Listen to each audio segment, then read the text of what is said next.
Kenichi is a middle-aged, unattractive loser sent to another world with only a cheat skill that grants access to an online shopping site.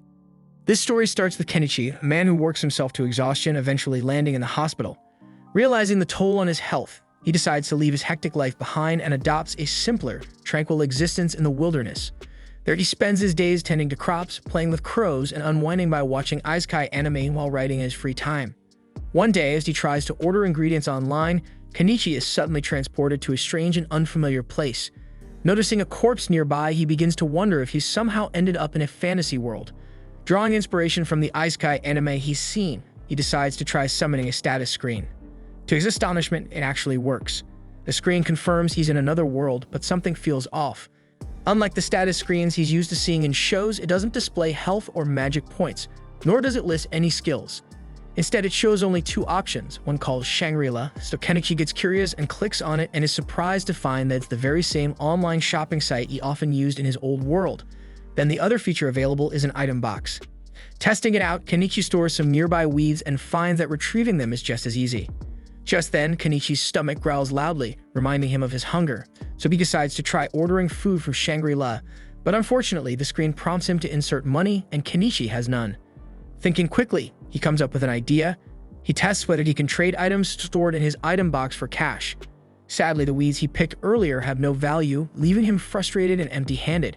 Growing desperate, Kenichi's eyes land on the sword sticking out of the nearby corpse. Though hesitant, he decides to trade it in, and to his relief, the sword fetches nearly 100,000 yen, finally giving him the funds he needs to buy food. Kenichi then takes a moment to bury the corpse and thanks it sincerely for helping him survive in this strange new world. Afterward, Kenichi uses Shangri-La to purchase a bike, sturdy boots, and a compass to help him navigate. The compass guides him as he searches for a settlement to earn some money. While taking a break, Kenichi prepares a meal using the supplies he ordered and has a revelation. He can use Shangri-La to order goods and then sell them in this world for a profit, so it's the perfect plan to build his fortune. Kenichi enjoys his meal, but his peace is shattered when terrifying monsters emerge from the forest. He gets panicked and scrambles to find a weapon on Shangri-La, and the only option is a bow, but he doesn't know how to use one. He gets desperate and opts for fireworks instead, using them to scare the beasts and buy some time. When the fireworks only provide a brief reprieve, Kenichi quickly orders a slingshot, and to his amazement it works perfectly, allowing him to fend off the monsters, and he emboldenedly keeps attacking until the wolves retreat. With his heart pounding, Kenichi grabs his gear and flees, using a headlamp he purchased to guide him safely through the dark. By the next morning, Kenichi is relieved to see a city in the distance. On his way, he encounters a merchant named Fuyo, who offers him a ride to the city. Kenichi accepts and introduces himself to another passenger. He explains his plan to do business in the city, but Fuyo is puzzled by his lack of equipment. But then Fuyo guesses that he must be one of those special people with an item box. The other passenger, eager to demonstrate, pulls an instrument from her own item box and begins singing a song about their journey, declaring that Kenichi's story is just beginning. Once in the city, Kenichi thanks Fuyo for the ride by gifting him some pepper. Fuyo is amazed but visibly uneasy, questioning if Kenichi plans to sell spices in the city. He warns Kenichi about Bakeopa, a powerful spice syndicate that holds a monopoly on the market, so dealing in spices could attract dangerous attention. Fuyo then loosens up and offers to pay for the pepper, but Kenichi insists it's a gift. But Fuyo, being a proud merchant, insists on paying, making it Kenichi's first sale. Then after Fuyo departs, Kenichi does some quick calculations and is stunned to discover just how much pepper is worth. That evening, Kenichi arrives at a restaurant that doubles as an inn, where the receptionist warmly greets him. He decides to stay the night and pays 1 silver for a room. When the girl asks him to sign his name, Kenichi realizes he doesn't know how to write in this world's language. Embarrassed, he explains that it's not because he's uneducated, but simply unfamiliar with the local script. The receptionist finds his strange attire curious, and Kenichi jokes that it's all part of his business strategy. However, she warns him that the Merchants Guild won't register anyone who can't read, write, or perform basic calculations. To prove he isn't an idiot, Kenichi takes a quick math test and impresses her by solving everything with ease. Reading and writing are still hurdles though, so she offers to teach him how to write his name. The girl then introduces herself as Azalea, and Kenichi strikes a deal. If she teaches him the language, he'll reward her with candy from another country, and Azalea intriguedly agrees. Then when Azalea tastes the candy, she's blown away by its exquisite flavor, feeling like a noble indulging in a rare treat, so she worries that the upper class might confiscate it if they find out. Kenichi, though amused by her reaction, nudges her to begin the lesson. Then as they go over the basics, Kenichi realizes the language shares similarities with the one from his old world. Thanks to Azalea's guidance, he makes quick progress. Impressed by Kenichi's rapid learning, Azalea predicts he'll become a successful merchant, so jokingly says that she might even want to be his mistress someday. But Kenichi reminds her that he's much older than she is and suggests she abandon the thought. But he unintentionally makes things worse by sketching a portrait of her. Azalea, awestruck by the drawing, feels even more special, and between the candy and the portrait, she feels deeply indebted to Kenichi and resolves to repay his Dan kindness. The next morning, Kenichi visits the Merchants Guild to complete his registration. Though the fee is 1 silver, his wallet is running low, leaving him with just 116,000 yen after expenses. Fortunately, the guild allows him to pay in installments, and he receives his official guild ID. Outside, Kenichi wanders through the bustling market, carefully studying the prices of various goods. He notes that a plain plate sells for a small square silver, roughly equivalent to 5,000 yen, while 2 sheets of slightly brown paper cost 1 copper or about 1,000 yen. As he takes stock of knives and other items, he decides to buy a mixed bag of fruit from a quirky fruit seller with a weird marketing style. The fruit is unfamiliar to Kenichi, and though his item box displays their names, he's still clueless about what they are. Thankfully, Azalea recognizes the fruit and tells him she loves them. Back in his room, Kenichi tries to brainstorm his next steps, but ends up passing out from exhaustion. The next day, Kenichi uses supplies he purchased, including a hammer, to construct a stand for his business. Azalea marvels at the innovative clothespins he uses, remarking how much better they are compared to the flimsy ones she's accustomed to. Her excitement surprises Kenichi, who hadn't realized such a simple item could have value. Later, Kenichi unintentionally shocks an old woman by summoning his stand right next to hers. After setting up, she becomes his first customer, purchasing 5 clothespins for 1 copper, and introduces herself as Anama and warmly welcomes him to the area. As hours pass, Kenichi's clothespins sell quickly, much to Anama's delight. Her own sales see a boost simply by being near him, and she expresses hope that he'll stay in the area. Kenichi is thrilled by the success of his pins, but as a savvy businessman recognizes that imitators are bound to emerge and compete with him. Just then, a young man approaches Kenichi's stand, and it's immediately clear he's someone of high status. The man inspects one of Kenichi's knives, intrigued by its pristine condition. Kenichi demonstrates its sharpness, easily slicing through various materials. The knife's price of 2 silver is steep, but the man is impressed and interested. However, he finds the blade a bit too small and asks if Kenichi has anything larger. Kenichi then searches his item shop for something suitable, knowing that certain restrictions make it tricky to find larger weapons. And eventually he discovers a sword, and the young man is captivated by its craftsmanship and beauty. However, the sword carries a hefty price tag of 1 gold coin. While the man wrestles with his desire to purchase it, Kenichi wonders if he asked for too much. Still recognizing the man as a big spender, Kenichi remains confident that his business instincts will pay off. Just then, a small cat person starts sniffing around Kenichi's stand, earning scolding remarks from other catfolk for going overboard. This is Kenichi's first encounter with beast folk, and he can't help but stare in surprise. Realizing his reaction might seem rude, he quickly apologizes. One of the cats, seemingly ignoring the awkwardness, jumps onto Kenichi's stand and points at the roof, asking to buy it. Kenichi initially declines, but then he remembers he can always order more from Shangri-La. The cat person decides to buy 3 of them, and Kenichi, sensing an opportunity, offers a small discount, shaving off 1 copper from the total. However, the cats reveal they don't have copper coins and seem entirely unfamiliar with basic math. Kenichi steps in and calculates the total for them, showing off his numerical skills. Though initially skeptical, the cats are convinced from the blonde man from earlier vouches for Kenichi's accuracy.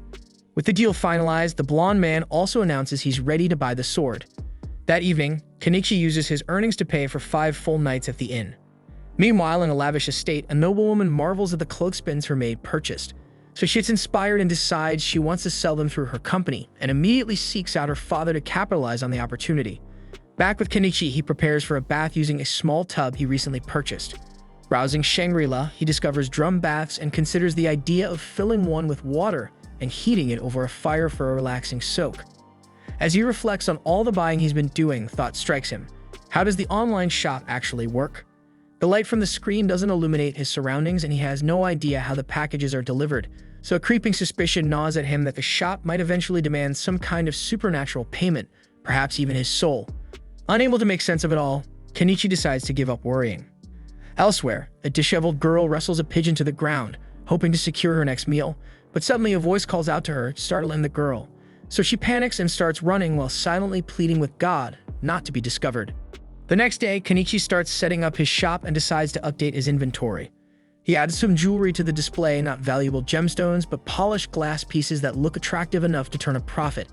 While he's arranging everything, Margaret the maid from the previous day arrives, saying she's here to buy more clothespins. Kenichi asks how many she needs and is stunned when she requests 100, but when he sees that she has the money ready, he finalizes the sale without a question. As Kenichi packs up the pins, Margaret notices the jewelry and asks if the jewels are made from real diamonds. Kenichi explains that they're just polished glass, but their aesthetic appeal makes them popular. Margaret admires the craftsmanship and asks him to set one aside for her, promising to come back and purchase it later. Business continues smoothly for most of the day, but just as Kenichi prepares to close up, the beast folk from the previous day return. Their serious expressions put him on edge, and he worries they might be here to cause trouble. But before he can say anything, the cat girl Miley gets red up in his face and sniffs. She confidently announces to the others that she smells spices on him. The beast folk erupt in cheers, pleading with Kenichi to sell them some.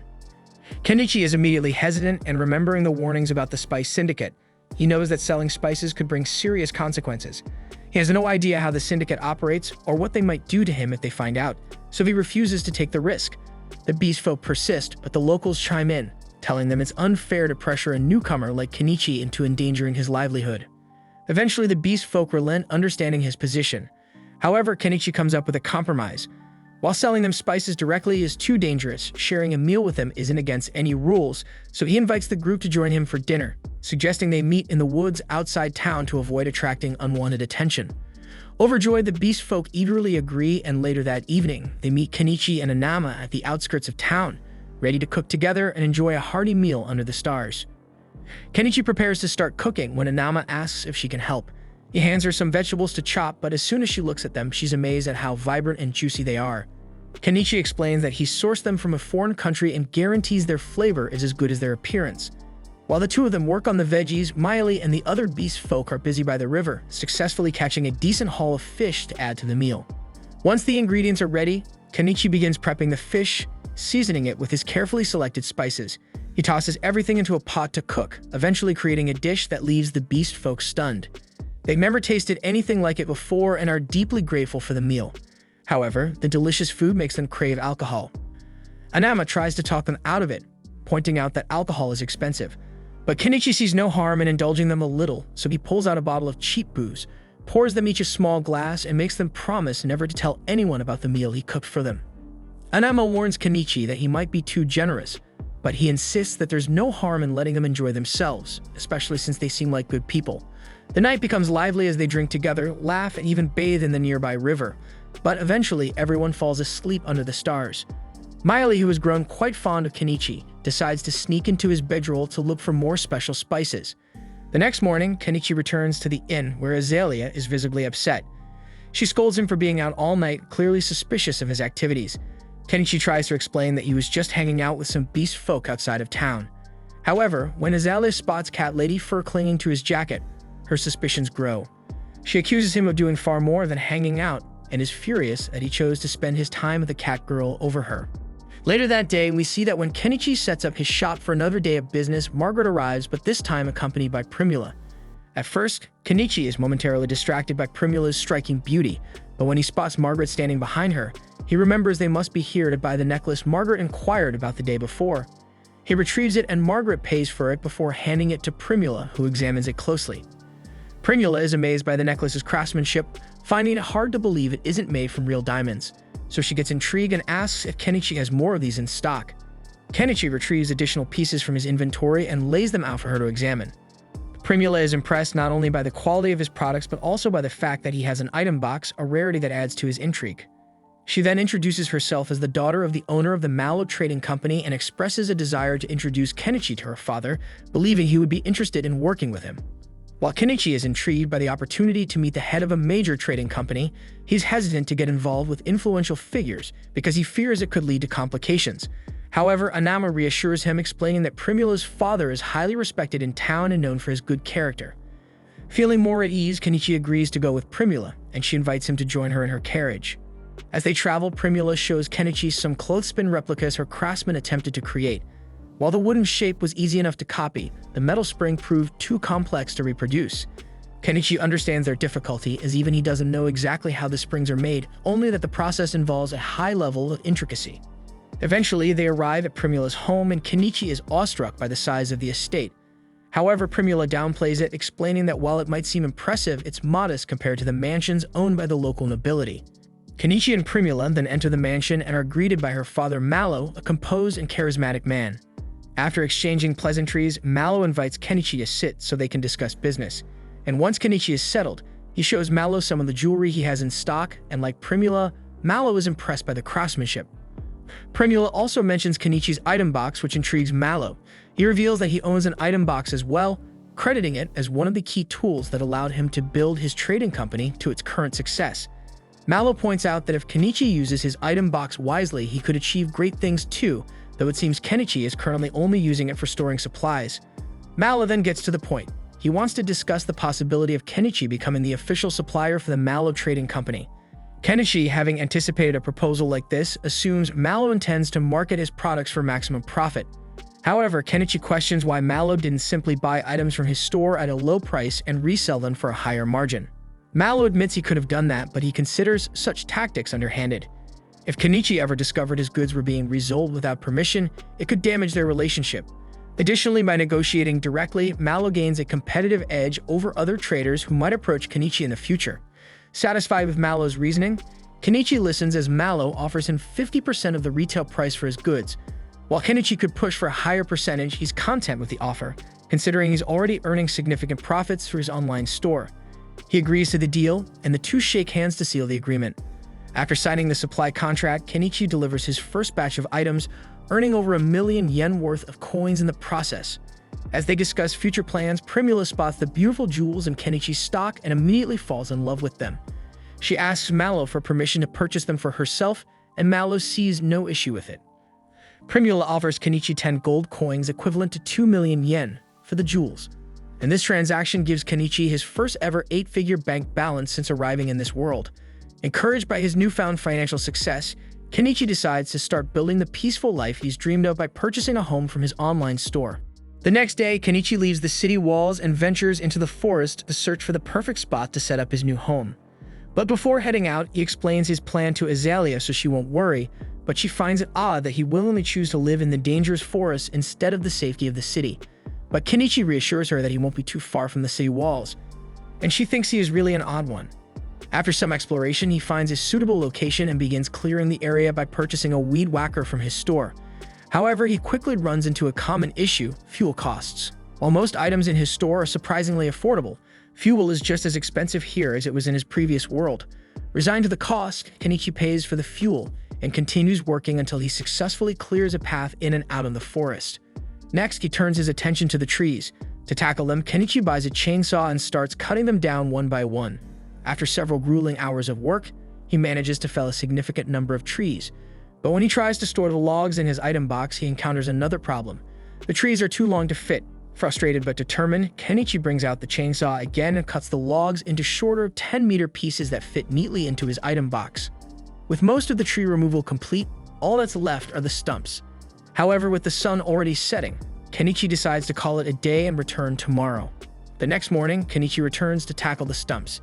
He starts digging, but quickly realizes it's far too much work for someone his age. Unwilling to wreck his back, Kenichi decides to buy a backhoe from his store.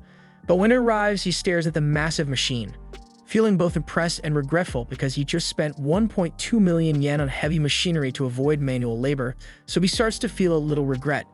However, Kenichi realizes that the amount of effort it saves him might actually make it a worthwhile investment after all. Kenichi then starts the backhoe's engine but quickly realizes a major problem. It runs on diesel and his store doesn't sell diesel fuel. Panic sets in as he considers the massive waste it would be if the machine became useless after spending so much money on it. Thinking quickly, Kenichi recalls that diesel can be homemade by mixing kerosene with additives. However, he hesitates, knowing that getting the proportions wrong could ruin the backhoe's engine. To play it safe, Kenichi decides to test his mixture on a diesel generator first. He carefully fills the generator's tank with his concoction, starts it up, and to his relief, it works perfectly.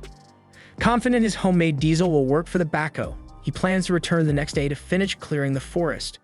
That night, Kenichi realizes another issue. The sheer number of bugs in the woods is unbearable. Determined to solve the problem, he visits a local magic shop the next day to purchase some bug-repellent magic stones. The shop's wizard owner greets Kenichi and asks where he's from since he hasn't seen him around before. Kenichi explains that he's a foreigner who recently opened a shop in town and is looking for bug-repellent stones. The wizard informs him that the stones cost 3 silver coins, which Kenichi finds expensive. Hoping to strike a deal, he offers the wizard 2 oranges as part of the payment. The wizard, intrigued by the exotic fruit he's never seen before, agrees to the trade and lowers the price. Later, Kenichi discusses the wizard with Anama, who tells him the wizard is well known for his vast knowledge and is a good person to befriend. She contrasts this with the town's most infamous figure, Shaga, the leader of a notorious bandit group. His wanted posters are plastered everywhere, and the reward for his capture is huge. And that same night, Shaga organizes a raid on a carriage transporting slaves, leaving everyone wondering what he plans to do with them. The following day, Kenichi returns to the forest, finally ready to use his backhoe. His earlier regrets vanish as he discovers how much easier the machine makes his work, and how much fun it is to operate. With the stumps cleared, Kenichi feels unstoppable in his quest for a peaceful life in the woods. However, his excitement is tempered by the realization that his bank account is running dangerously low after purchasing the backhoe. So for now, he decides to pause any further construction and focus on rebuilding his finances. The next day, Kenichi brings some sugar to sell to Mallow, but Mallow explains that while sugar and salt are extremely valuable commodities, the nation holds exclusive rights to them, meaning they can't be purchased from private sellers like Kenichi. This news is a letdown for Kenichi, as he had hoped to rake in a huge profit from selling them. However, Mallow shares some good news. Kenichi's jewelry has been a massive success. Curious to see what else Kenichi has to offer, Mallow is amazed when Kenichi unveils his latest creations. With those items sold, Kenichi adds another 3 million yen worth of gold and silver to his growing fortune. With his newfound wealth, Kenichi is finally able to afford a log cabin. The price seems like a steal, but he's shocked when the delivery arrives because it doesn't come assembled, and he realizes he'll have to build the cabin himself. While the situation is less than ideal, it explains why the price was so low. With no other choice, Kenichi starts working. Thankfully, the assembly process is straightforward, mainly involving putting together wooden planks. And by sheer luck, the beast folk were hunting nearby, and when they saw him, they stopped by to lend a hand because they were grateful for the kindness Kenichi had shown them before. As the construction progresses, Kenichi continues running his stall and weeks fly by. To support the beast folk helping him, Kenichi buys a grill to keep them fed and a one-man tent to camp out near his build site. And after nearly a month of effort, the cabin is finally complete. Kenichi has the beast folk to thank for their hard work, and they celebrate together. To make his new home comfortable, Kenichi buys essentials like a bed and blankets for proper sleep. He starts thinking about additional improvements like electricity, painting the walls, and fixing the roof. Over the next month, Kenichi makes significant progress. He builds a garden with a sturdy fence and sets up a bathroom that recycles waste into fertilizer. The toilet alone cost him over 200,000 yen, while he spent 30,000 yen on a kitchen sink. And for electricity, Kenichi installs 20 solar panels connected to a battery system, which set him back nearly 400,000 yen. His favorite purchase, however, is a drum bath he bought for 25,000 yen. Although he has to haul water from the river using gasoline tanks, the joy of taking his first proper bath since arriving in this world makes it worth every effort. Kenichi takes a moment to appreciate the fruits of his labor. This is the epitome of slow living, a peaceful life in another world as the ruler of his own little domain. With a satisfied grin, he declares that his idyllic new life has officially begun. Later, Kenichi thanks Azalea as he prepares to leave the inn, explaining he won't be staying there anymore. However, she insists she's the one who should be thanking him. The next morning, Kenichi sets off with the camera he bought to take pictures of the wilderness. He couldn't be happier with his slow, idyllic life, but his peace is short-lived. While wandering, Kenichi accidentally triggers a trap and soon finds himself dodging a hail of arrows. He realizes he's under attack by beast folk who have noticed him living in the forest. As they discuss killing him, Kenichi fully grasps the harsh reality of this world. Determined to survive, he goes on the offensive, pulling out his slingshot and firing off several shots Rambo style. He scares the beast folk further by using fireworks, then terrifies them into retreating with his backhoe. After the commotion, Kenichi stumbles upon an injured cat which was struck by one of the beast folk's arrows. The cat, clearly wary of him, refuses to let Kenichi get close. Knowing the animal could be dangerous, Kenichi devises a solution by buying some floor cushions and a neck guard for protection. With his gear in place, he carefully removes the arrow and disinfects the wound. He also administers antibiotics to prevent infection and gives the cat painkillers to ease its suffering. Kenichi worries that the cat might not survive in its current state, so he attempts to put it in his item box, only to discover it doesn't work. Left with no other choice, Kenichi brings the injured animal back to his home, and there he buys it a pet blanket and sets up a space for it to recover. Unfortunately, the cat barely moves, leaving Kenichi uncertain whether it will make it. Hoping for advice, he visits the old mage to ask if he knows how to heal the cat, but the mage only suggests selling the hide for profit. Anama doesn't have any solutions either, but Miley offers some helpful information. She explains that bobcats are revered as messengers of the gods and expresses her desire to see it. Returning home, Kenichi is relieved to see that the cat has started eating. Miley identifies the attackers as dogmen responsible for firing the arrow, and to stop the cat from licking its wound, Kenichi buys it a collar. Impressed by Kenichi's kindness, Miley decides to thank him on the bobcat's behalf. She then hunts down some birds and Kenichi prepares them on a portable grill. And after seasoning the meat, Miley takes a bite and is blown away by the flavor. She then asks to stay the night so she can help keep an eye on the bobcat and doesn't even mind that Kenichi only has one bed. Days later, the bobcat shows signs of a full recovery, so Kenichi shifts his focus to farming. He buys plants and fertilizer from Shangri-La, but realizes that hauling water from the river every day would be a nightmare. To solve this, he starts planning to dig a well. That night, Kenichi has a peculiar dream and wakes to find the bobcat nudging him. It seems to have fully healed and wants to go outside. And when he opens the door, it dashes off into the wilderness and Kenichi wishes it well in its new life. With the bobcat gone, Kenichi decides to take a short break from his stall and focuses entirely on digging the well. To do this, he purchases an earth drill and an electric well pump. After a week and 50,000 yen spent, Kenichi finally has running water. Just as he's enjoying this success, Primula shows up, saying she hadn't seen him at the market. She explains that Miley told her where to find him and is astonished by the impressive setup he's built, and particularly curious about the giant metal object behind his house. Kenichi quickly improvises, calling it his loyal servant and claiming it's his familiar. Primula takes him at his word, now convinced that Kenichi can use magic. Kenichi, sensing the misunderstanding, rolls with it and asks her to keep this secret to herself. He then points out that the city gate is about to close for the night and guesses that she intends to stay at his place. Primula cheekily turns the tables, acting as though it was Kenichi who invited her to stay. Kenichi warns her that he only has one bed, but Primula shrugs it off, clearly unfazed. She's also astonished to learn that Kenichi has a bath, which only sweetens the deal. Later that night, Primula nervously gets into the bath but panics when the darkness spooks her. So she calls out for Kenichi and insists he stay nearby to ease her nerves. Kenichi makes sure she's comfortable, but when he tries to leave, she stubbornly refuses to let him go. So he suggests she take a bath during the day if she's afraid of the dark, but Primula refuses to miss the opportunity. Kenichi then reminds her that they don't know each other well and that he could be dangerous. However, Primula brushes off his warning, saying she's heard from Miley all about the kind things he's done for the bobcat. Later that night, Kenichi buys Primula a bathrobe, and she immediately suggests they sell it. While Kenichi wasn't planning on selling bathrobes, Primula insists that their customers would love such a luxurious product. After some thought, Kenichi agrees to a limited sale and Primula beams with gratitude. He then buys an 8,000 yen nightgown, leaving her stunned by its softness and quality. She even jokes that with goods like this, Kenichi could become the top merchant in the entire kingdom. Kenichi, however, quickly dismisses the idea, pointing out that attracting the attention of nobles would bring nothing but headaches. He just wants to earn enough to enjoy a quiet, peaceful life filled with good food. Understanding his worries, Primula promises that the Mallow Company will never reveal him as their supplier. Later, Kenichi surprises her by sketching a quick but flattering portrait of her, and the two head to bed. In the middle of the night, Primula quietly whispers to see if Kenichi is awake, but he pretends to be fast asleep because he knows exactly what she wants. Meanwhile, the mysterious girl from earlier is shown being mistreated by bandits. Shaga, the bandit leader, seems pleased with their loot and listens as his men tell him they've just received a new job. The following day, Kenichi escorts Primula back home, knowing full well that her father will have questions about her spending the night at his place. However, Kenichi is taken aback when Mallow simply thanks him for taking care of his daughter. Mallow admits he'd been worried about her and jokes about who she could possibly take after.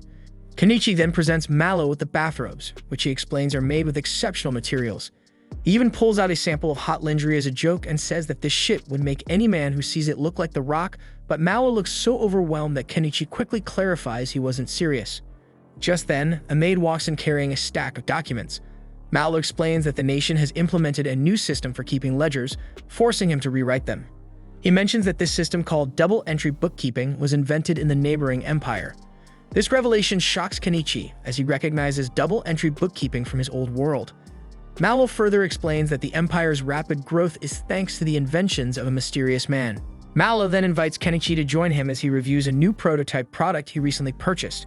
Kenichi is stunned when he sees that the prototype is a pitcher pump, and Mallow is impressed that Kenichi already knows about it. Kenichi, however, is shocked because this pump is something straight out of his old world.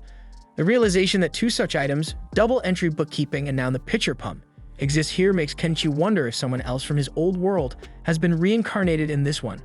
Feeling a mix of frustration and competitive spirit, Kenichi tries to showcase a new type of vehicle design, hoping to impress them. However, the attempt backfires as they burst into laughter, assuming his odd-looking sketch was a joke. Primula, on the other hand, begins visiting Kenichi more frequently, often staying overnight. Then one evening, she reveals that she will be leaving on a month-long business trip. And during their conversation, Primula boldly asks for that hot see-through clothing piece Kenichi had shown her earlier.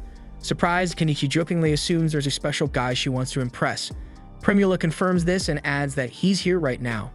Kenichi, in his humble manner, assumes she means him but tells her to value herself more and not fall for an older guy like him. Primula, however, is steadfast, explaining that even her father doesn't mind her spending time with Kenichi. Confused but too tired to argue, Kenichi decides to put the conversation on hold, so Primula asks him to sleep in the same bed for the night. Begrudgingly, Kenichi agrees, but he's still baffled about what she sees in an older guy like him. The next morning, Primula departs for town, and Kenichi is visited by an armored man. It's the same man who previously purchased a sword from him, now introducing himself as Paul. Paul explains that he's investigating rumors about a strange man living deep in the forest, then begins asking questions about Kenichi's peculiar tools and setup. Kenichi brushes off the questions, attributing everything to magic, which prompts Paul to ask if Kenichi is a mage. And to ensure Paul keeps quiet, Kenichi gives him a stack of steel as a bribe, explaining that he's out of swords, but Paul can take the steel to a blacksmith to have one made. Grateful for the gift, Paul decides to share an intriguing rumor he's heard. He tells Kenichi about a mage in the Empire who has demonstrated a bizarre, unheard-of spell. This spell apparently creates a large amount of the yellowish dipping sauce that the mage refers to as mayo something. Kenichi's jaw drops as Paul confirms that it's called mayonnaise. Furthermore, Paul adds that this same mage is rumored to have taken down a ferocious dragon. Kenichi is dumbfounded, wondering not only how someone could defeat a dragon with mayonnaise, but also what kind of person managed to reincarnate into the Empire. The scene then transitions to a month passing since Primula's departure, and Kenichi figured that the Mallow Trading Company's caravan should be back any day now. Planning to stop by later to meet Primula, he suddenly noticed some commotion in town and decided to check it out. From the chatter around him, he learned that a caravan had been attacked and Primula had been kidnapped. Looking around, he spotted Mallow pleading with passing adventurers for help, but no one was willing to step in since the culprit was Shaga. Even the guild and the knights refused to assist, claiming they needed several days to prepare. Seeing Mallow in such despair, Kenichi couldn't help but feel sorry for him. The crowd around them didn't seem interested in challenging a bandit leader with 50 men under his command, choosing instead to hang back and watch while Mallow continued to cry out for someone to save his daughter. Elsewhere, Primula was thrown into a cell. She demanded to know what the bandits planned to do with her, and Shaga smirked, telling her that with a hot body like hers, it was no surprise that some perverted noble wanted her for himself. Back in town, Mallow had now turned to Kenichi, desperately begging him for help. Kenichi hesitated for a moment, but ultimately assured him that he would rescue Primula. He knew he was being reckless because there was no way someone with his limited combat experience could take on an entire band of bandits. But there were moments in life when a man simply couldn't back down, so he told Mallow that he would need money to make the necessary preparations, and without hesitation, Mallow handed it over. Meanwhile, a few catfolk who had been observing the situation quickly ran off to find Mayali. Mallow then informs Kenichi that the bandit base is roughly 40 leagues west, hidden in the old ruins of a castle on the mountainside. Kenichi realizes that if it's 50 kilometers away, he's going to need a ride, so he decides to buy a truck. He then asks everyone around him to step back as he prepares to use summoning magic. When they do, he buys the truck, and as it appears, he climbs on top, explaining to the stunned onlookers that this is a metal carriage that follows his commands. He then asks if anyone is willing to join him on this mission, offering weapons and pointing out the high bounty on Shaga's head. He insists that with a proper plan, they can take them down. However, no one steps forward, believing they stand no chance against a band of 50 men, and they back away, unwilling to take the risk. As Kenichi prepares to leave, a bobcat suddenly jumps onto his truck, and he realizes that it wants to accompany him. He thanks it, appreciating the support. Just then, the catfolk arrive, relieved that they made it in time. They inform him that they will be joining his mission, and he expresses his gratitude. He then hands them weapons, arming them with axes and long machetes, and gives Mayali a bow. At that moment, Paul arrives and offers to join them, and Kenichi is pleased to have him but questions why he's in full armor. So Paul explains that he went to retrieve his sword and decided to put on his armor to fully prepare for battle. He unsheaths his blade, and Kenichi instantly recognizes it as being forged from the steel he had given him. Paul then mentions that taking down Shaga and his gang would be an ideal first mission for his wolf Fang. And suddenly, the old mage steps forward, offering to join them as well. Kenichi hesitates, telling him this mission isn't suited for an old man, but the mage merely smirks and fires a fireball into the air. He declares that he was once an adventurer and assures Kenichi that he will be a valuable asset in combat. He also admits that he is curious about the unique magic Kenichi wields. Seeing his capability, Kenichi decides to bring him along. Just then, Anama approaches, asking to accompany them. Kenichi reminds her that they are heading into battle, not on a trading journey. However, Anama insists that while she may not be useful in combat, she can still prepare their meals. Seeing her determination, Kenichi agrees to let her come. He then turns to the gathered townsfolk and adventurers, offering them one last chance to join, but they are unwilling to get involved, so they quickly vacate the area. Just then, Malo desperately asks to go with Kenichi, but Kenichi refuses, telling him that he should focus on getting his wound treated first. He reassures him that Primula will return home safely, and hearing this, Malo is relieved, though still visibly worried about his daughter. Afterwards, Kenichi registers himself at the Adventurers Guild, paying a single silver coin for the registration, and formally submits a request to take down Shaga. We then see his group heading out of town, but as they pass through the streets, murmurs spread among the townspeople. Many believe that Kenichi and his group are simply going to take Malo's money and flee, convinced that a handful of amateurs stand no chance against Shaga. But despite the doubtful stares and whispers, Kenichi ignores them, keeping his focus on the mission. Meanwhile, at the bandit hideout, Anemone hands Primula a piece of bread for lunch, but Primula quickly notices that Anemone looks just as hungry as she is. So without hesitation, she tells her to eat the bread instead. As Anemone eats, Primula asks her if she is also being held captive, and she nods. With a reassuring smile, Primula tells her not to worry, promising that they will get out of there together. Anemone looks at her doubtfully and asks how that's possible, so Primula simply states that someone will come to help them. And when Anemone asks if she means God, Primula sees the hope in her eyes and nods without further explanation. Back on the road, Kenichi and the others continue their journey, and as night falls, they set up camp and prepare dinner. Kenichi makes a simple vegetable soup, but as they eat, the catfolk notice the bobcat enjoying some cat food. Curious, they ask Kenichi if they can try some, and he hands them a portion. To their surprise, they find it delicious. Seeing their reactions, the old mage gives in to his own curiosity and takes a bite, only to realize that he likes it as well. After their meal, Kenichi gathers the group and explains the strategy to take on the bandits. Everyone listens carefully and no one raises any objections to the plan. Aware of her own limitations, Anama volunteers to stay behind, knowing she would only slow them down. Later, Miley moves ahead to scout the enemy base using a transceiver that Kenichi gave her. And when Kenichi speaks to her through the device, she gets amazed. Kenichi then explains that it's a magic item that enables long-distance communication.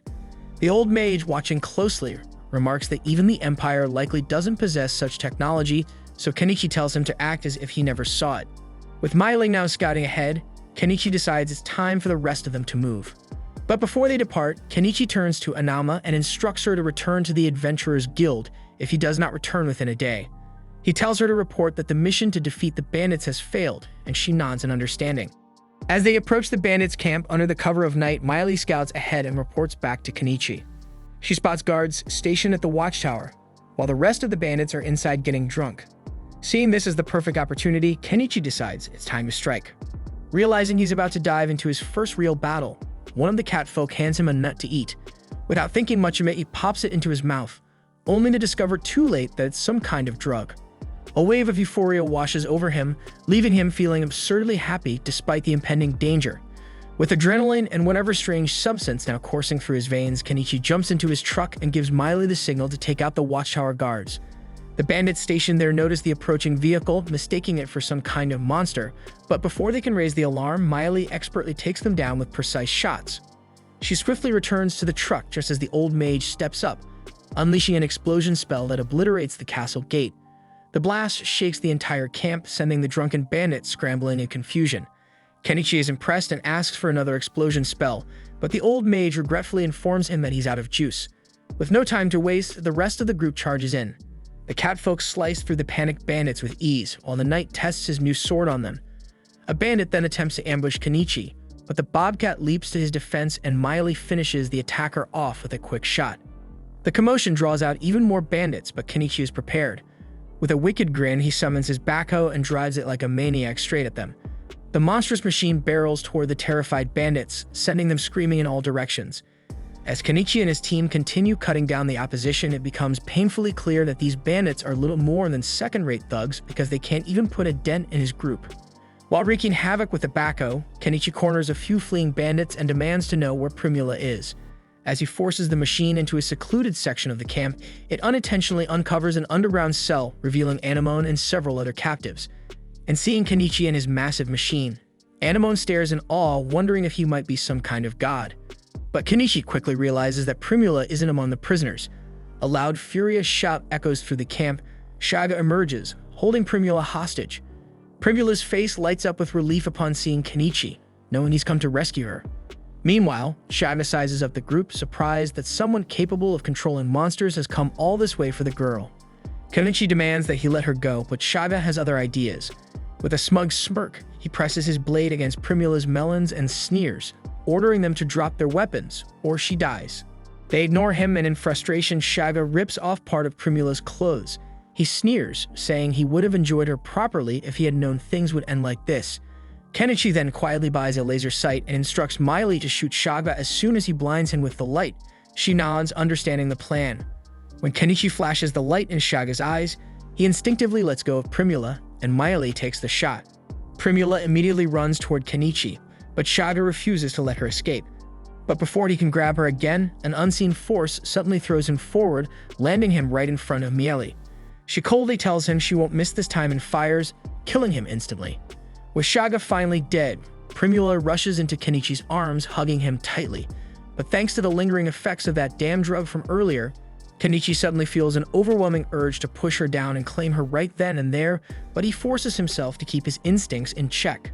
As things settle, one of the cat folk quickly heads back to inform Anama of the situation. Meanwhile, inside the castle, the rescued girls take a much-needed bath while Kenichi stores away his backhoe. He provides them with fresh clothes and asks Primula to assist Anemone with washing up. He also hands her a pair of scissors, requesting that she trim Anemone's hair. Seeing the scissors, Primula's merchant instincts immediately kick in, and she asks if she can sell them through her company.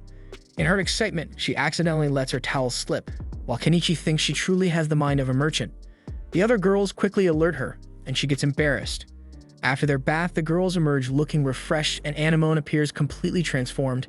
Kenichi introduces himself and asks for her name, and as they talk, the group pieces together that a noble was behind the kidnappings.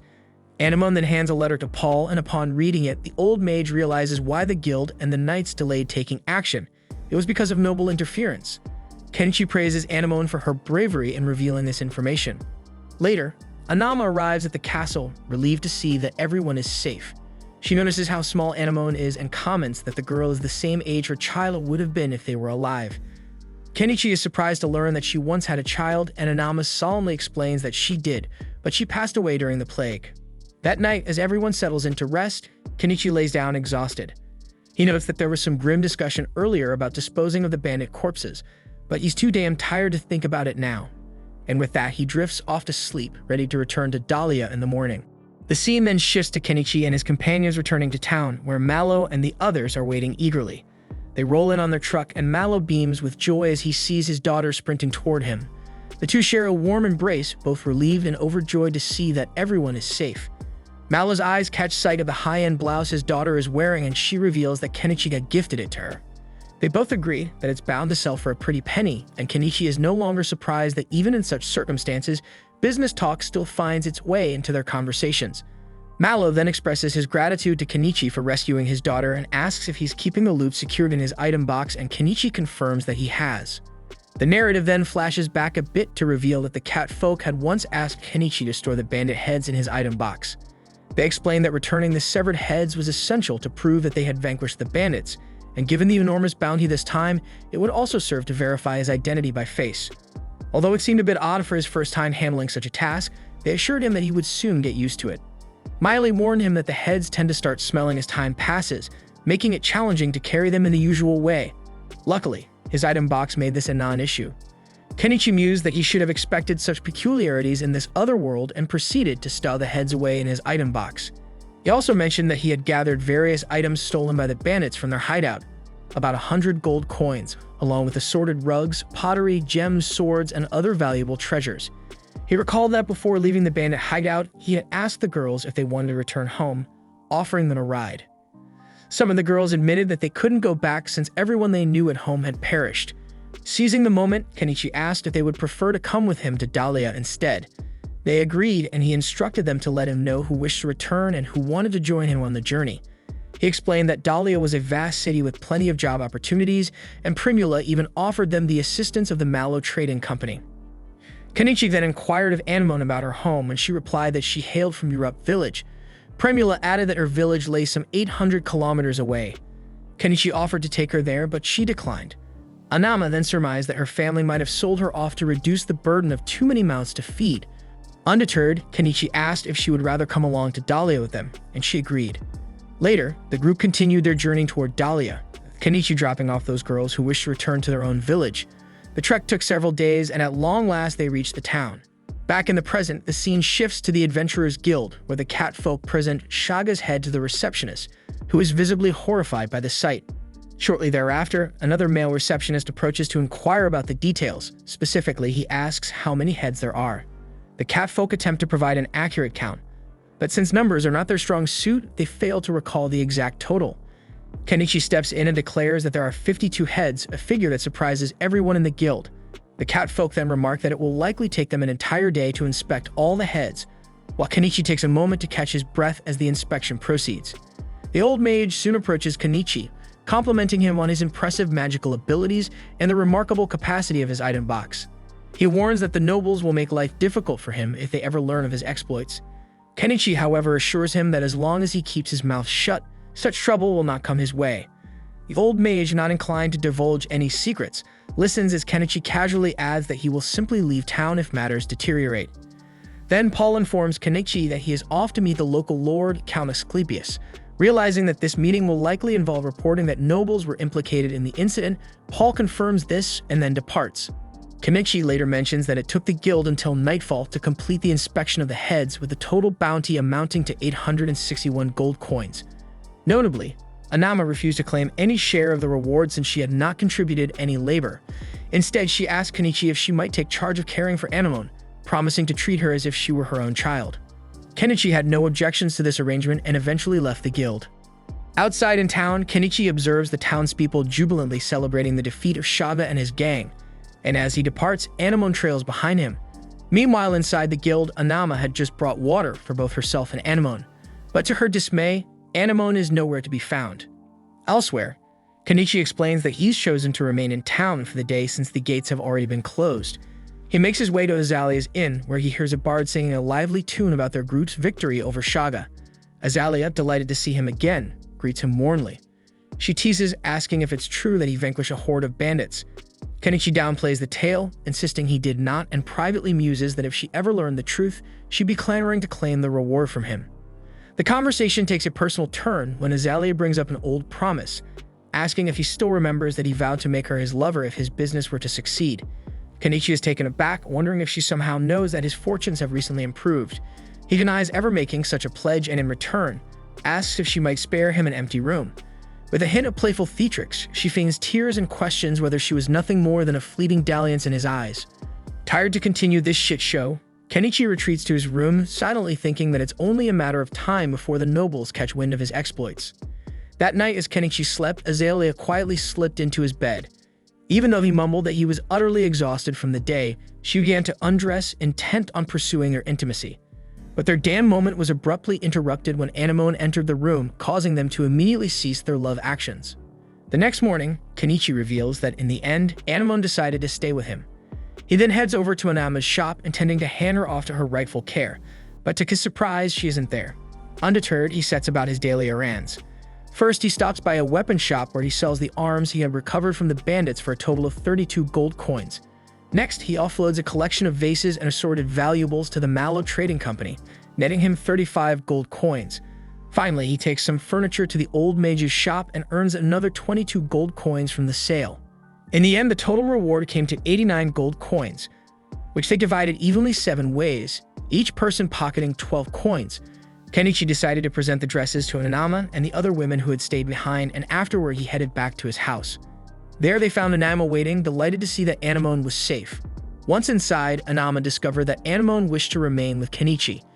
She told the girl that if she came with her, she'd learn the ins and outs of running a business, but Anemone refused. Kenichi then asked if she was absolutely sure. When she confirmed, Anama agreed to let her stay with Kenichi for now, promising that she could always return if things got too rough. Later on, Kenichi escorted Anama to a carriage bound for town and then returned to his own home, where he asked Anemone why she wanted to stick with him. She admitted it was because he had fed her until she was completely satisfied, and they later enjoyed a hearty dinner together. Following dinner, at Anemone's insistence, they took a bath together and eventually spent the night in each other's company. However, later that night, a group of shady-looking men prowled around Kenichi's house to keep an eye on him, and he ended up having a terrible nightmare that left him waking in distress. About half a month later, news came that Paul had been elevated to Baron for his role in defeating Shaga. He was given charge of a small territory, tasked with recruiting new settlers and even on the lookout for a wife. There were even rumors circulating that a noble had been stripped of their rank, something Kenichi found hardly surprising, given that bandits had been hired to kidnap Primula. Not long after, while out in town, they noticed a peculiar bicycle rolling by, which Anemone identified as a Drazen. Kenichi recalled that initially Mallow and Primula had laughed at his idea. However, once the dust had settled after the Shaga incident, they recognized his foresight.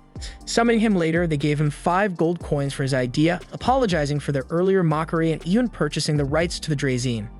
Soon after, Kenichi sensed someone was tailing him, though he couldn't pinpoint any suspicious figure, yet he was sure he was being followed.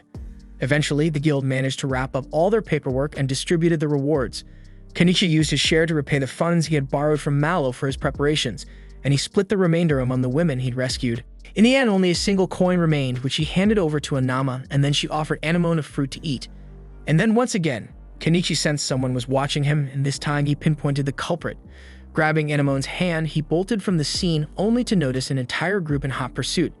He dashed through narrow alleys, deliberately knocking over boxes to slow them down. Yet his escape was thwarted when a carriage intercepted him and the pursuers managed to capture him. They ordered him to climb aboard quietly, explaining that their employer wished to meet him. While feigning compliance, Kenichi quickly purchased some firecrackers and lobbed them into the carriage and around the chasing men. The resulting commotion gave him the perfect opening to slip away from under the carriage. Even as they continued to chase him, he procured a crossbow and successfully intimidated them into retreat with his threats. Just then, Mallow arrived, inquiring about the commotion. Kenichi and Anemone boarded Mallow's carriage, briefing him on the men chasing them.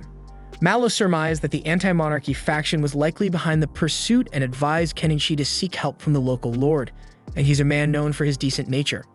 Although Kenichi trusted Mallow's judgment, he suspected that the lord would inevitably impose taxes in exchange for his assistance that he'd find impossible to decline, and then he alighted at the edge of town. Meanwhile, back at Mallow's compound, Mallow recounted to his daughter how he had met Kenichi earlier. She recalled that they had yet to thank him for earning their family name and explained that the lord had commended them for inventing the Drazen, so much so that he even permitted them to adopt a family name derived from it. As a result, she is now known as Primula ni Drazen. Mallow then solemnly told his daughter that their company owed a tremendous debt to Kenichi, and that they must find a way to repay it. Early the next day, Primula is busy getting ready. She recalls how at first she had pegged Kenichi as just a boring old man with a tiny stall.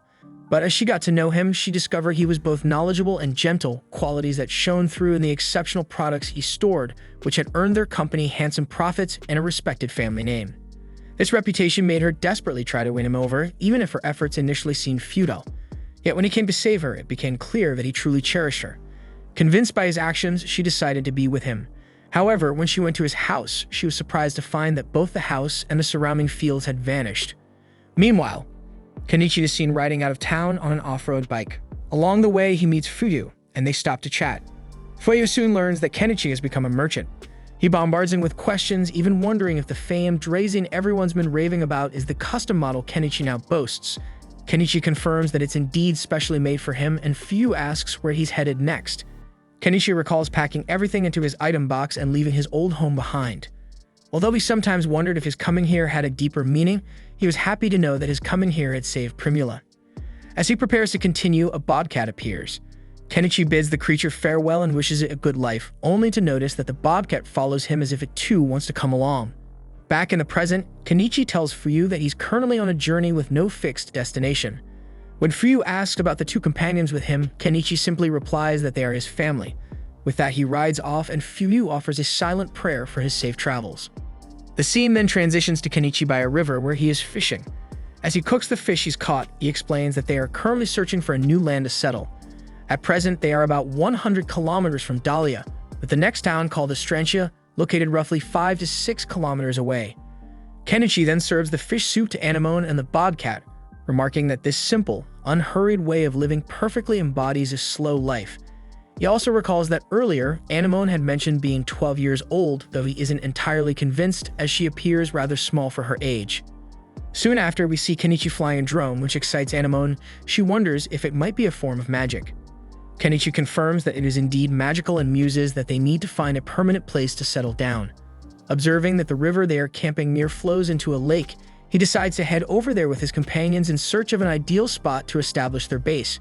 Riding his bike to the lake, they eventually discover a promising location. To playfully impress Anemone, Kenichi pretends to cast a spell to summon his house, and to her delight, his house materializes. Once everything is in order, Kenichi begins pondering a name for the Bodcat. After several attempts, he settles on Vel, short for velvet. Later, we see him teaching Anemone how to read and write, and it's clear she's quickly catching on. He then moves on to instruct her in mathematics, though like most children, she isn't particularly fond of math. As she works on some problems, Kenichi contemplates his need for an alternative fuel source, given that kerosene is expensive. He remembers a segment he once saw about biodiesel made from used cooking oil, and decides to explore the idea further, purchasing several books on the subject. We then see Kenichi immersed in reading these books when Anemone asks what he is doing. He explains that he's studying the texts, and she expresses her desire to read as well. However, he points out that the books are in a language she isn't yet familiar with. Undeterred, she shows willingness to learn, and Kenichi starts teaching her Japanese. The next day, we see Kenichi carefully draping camouflage over his solar panels. Suddenly, he hears rustling from the bushes, and thinking a monster might be lurking, he readies himself for battle. To his surprise, it turns out to be Miley, who leaps out with a bright smile. She chides him for leaving her behind and explains that she had to work hard to track his scent and make it here. She then joins up with Anemone, who is equally delighted to see her, and Kenichi announces that Miley will be staying with them from now on. Later, as they enjoy lunch together, Kenichi asks Miley if Dahlia has remained the same since he left. She recalls that while she was in town, Paul proposed to Primula, which prompts Kenichi to remark that it's fitting she's marrying someone her own age, though he grumbles about missing the ceremony. After lunch, they all take a bath and later settle down to read picture books. Miley laughs that even she can understand the stories thanks to the illustrations, and Kenichi muses that such picture books might be a promising product. Uncertain about crafting books based on fairy tales from his own world, he asks the girls if any familiar tales exist here. They list several, and Kenichi grows curious about one titled The Forest Elf. Anemone explains that the story tells of an elf living deep in the forest who falls in love with a human prince, a union vehemently opposed by both elves and humans. The elf merely meets her end at their hands, but thanks to the fairies, she escapes and eventually finds happiness in the realm of the fairies. After their conversation, Kenichi is seen finishing a drawing for a picture book based on this tale. He then uses a printing machine kit to produce a copy of the book. The girls are amazed by the result, and he then binds the pages with another machine.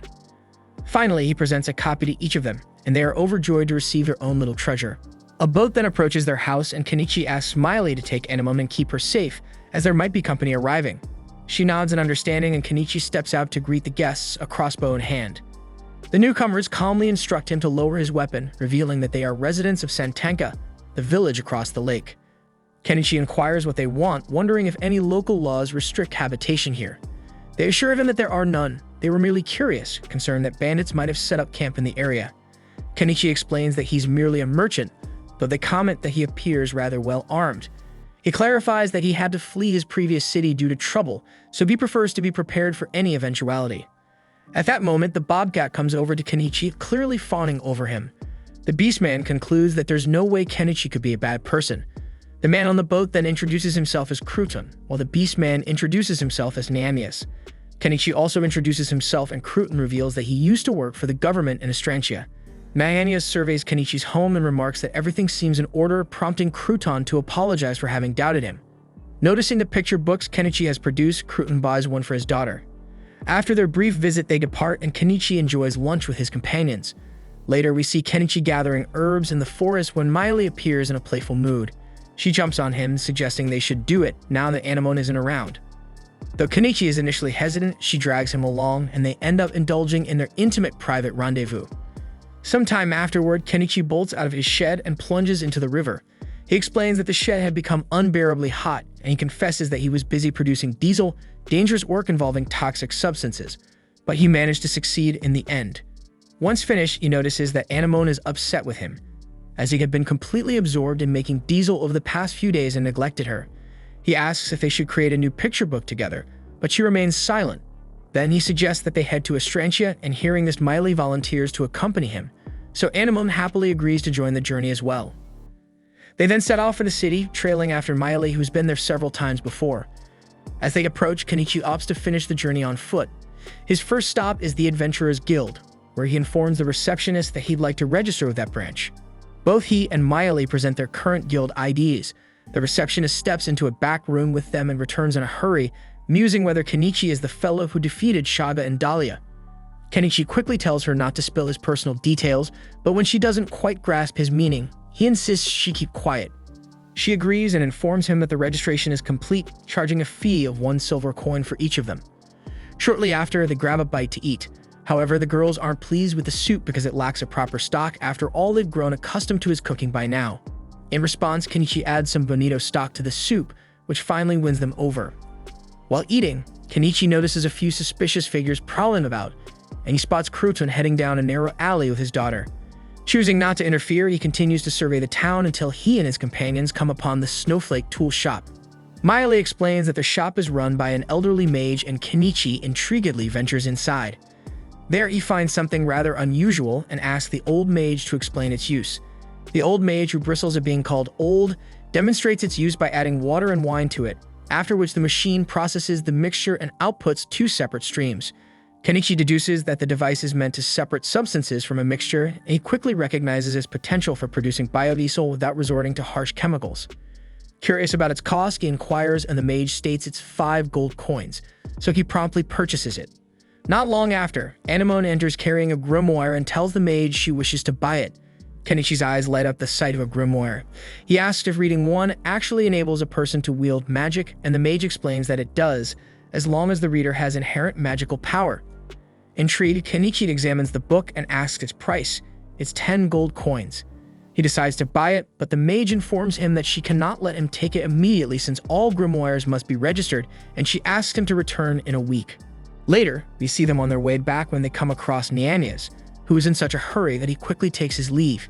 Kenichi, sensing that things might soon become chaotic, feels they should head home. Just then, he hears a scream emanating from a nearby alley. Rushing over, he notices that Crouton and his daughter are being threatened by the same suspicious characters from earlier. At first, he tries to ignore the commotion, but when Anemone innocently asks if he isn't going to help them, he finds it impossible to say no. He instructs Miley to look after Anemone, then quickly buys a mask to conceal his identity and confronts the thugs. The thugs demand to know his intentions, and Kenichi sternly warns them to leave the parent-child pair alone or face the consequences of his magic. When they refuse to listen, he intimidates them further by hurling firecrackers and declaring that he will blast them from the inside next, an ultimatum that sends the criminals fleeing in fear.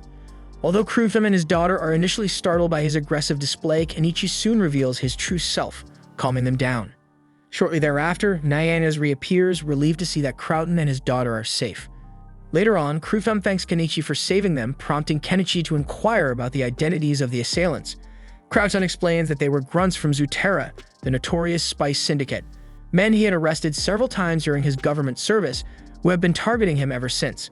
Crouton's daughter then asks if these are his friends, and he clarifies that they were the very individuals who had sold him the picture book. Excited by the revelation, she thanks Kenichi for the book, and Anemone adds that she had helped him create it. Hearing this, Mary expresses her own desire to make a book, and Anemone becomes equally enthusiastic about collaborating on one. The two kids quickly bond over their shared passion, and Kenichi feels a warm satisfaction at seeing Anemone make a friend her own age. After that, Crouton's family comes to visit Kenichi and Anemone, and they spend the entire day together enjoying various fun activities. By evening, they say their goodbyes, and soon after, Anemone and Mary begin visiting each other's homes and playing together every day. They even collaborate on a picture book retelling Cinderella. However, things take a sudden turn for the worse. One day, Crouton appears at Kenichi's house clutching all his life savings, urgently asking him to sell some medicine because his daughter has come down with a severe cold. He explains that this is a local disease, one so virulent that most sufferers don't survive the night. Miley suggests he visit the old lady mage for her healing magic, but Crouton lacks the funds for that treatment.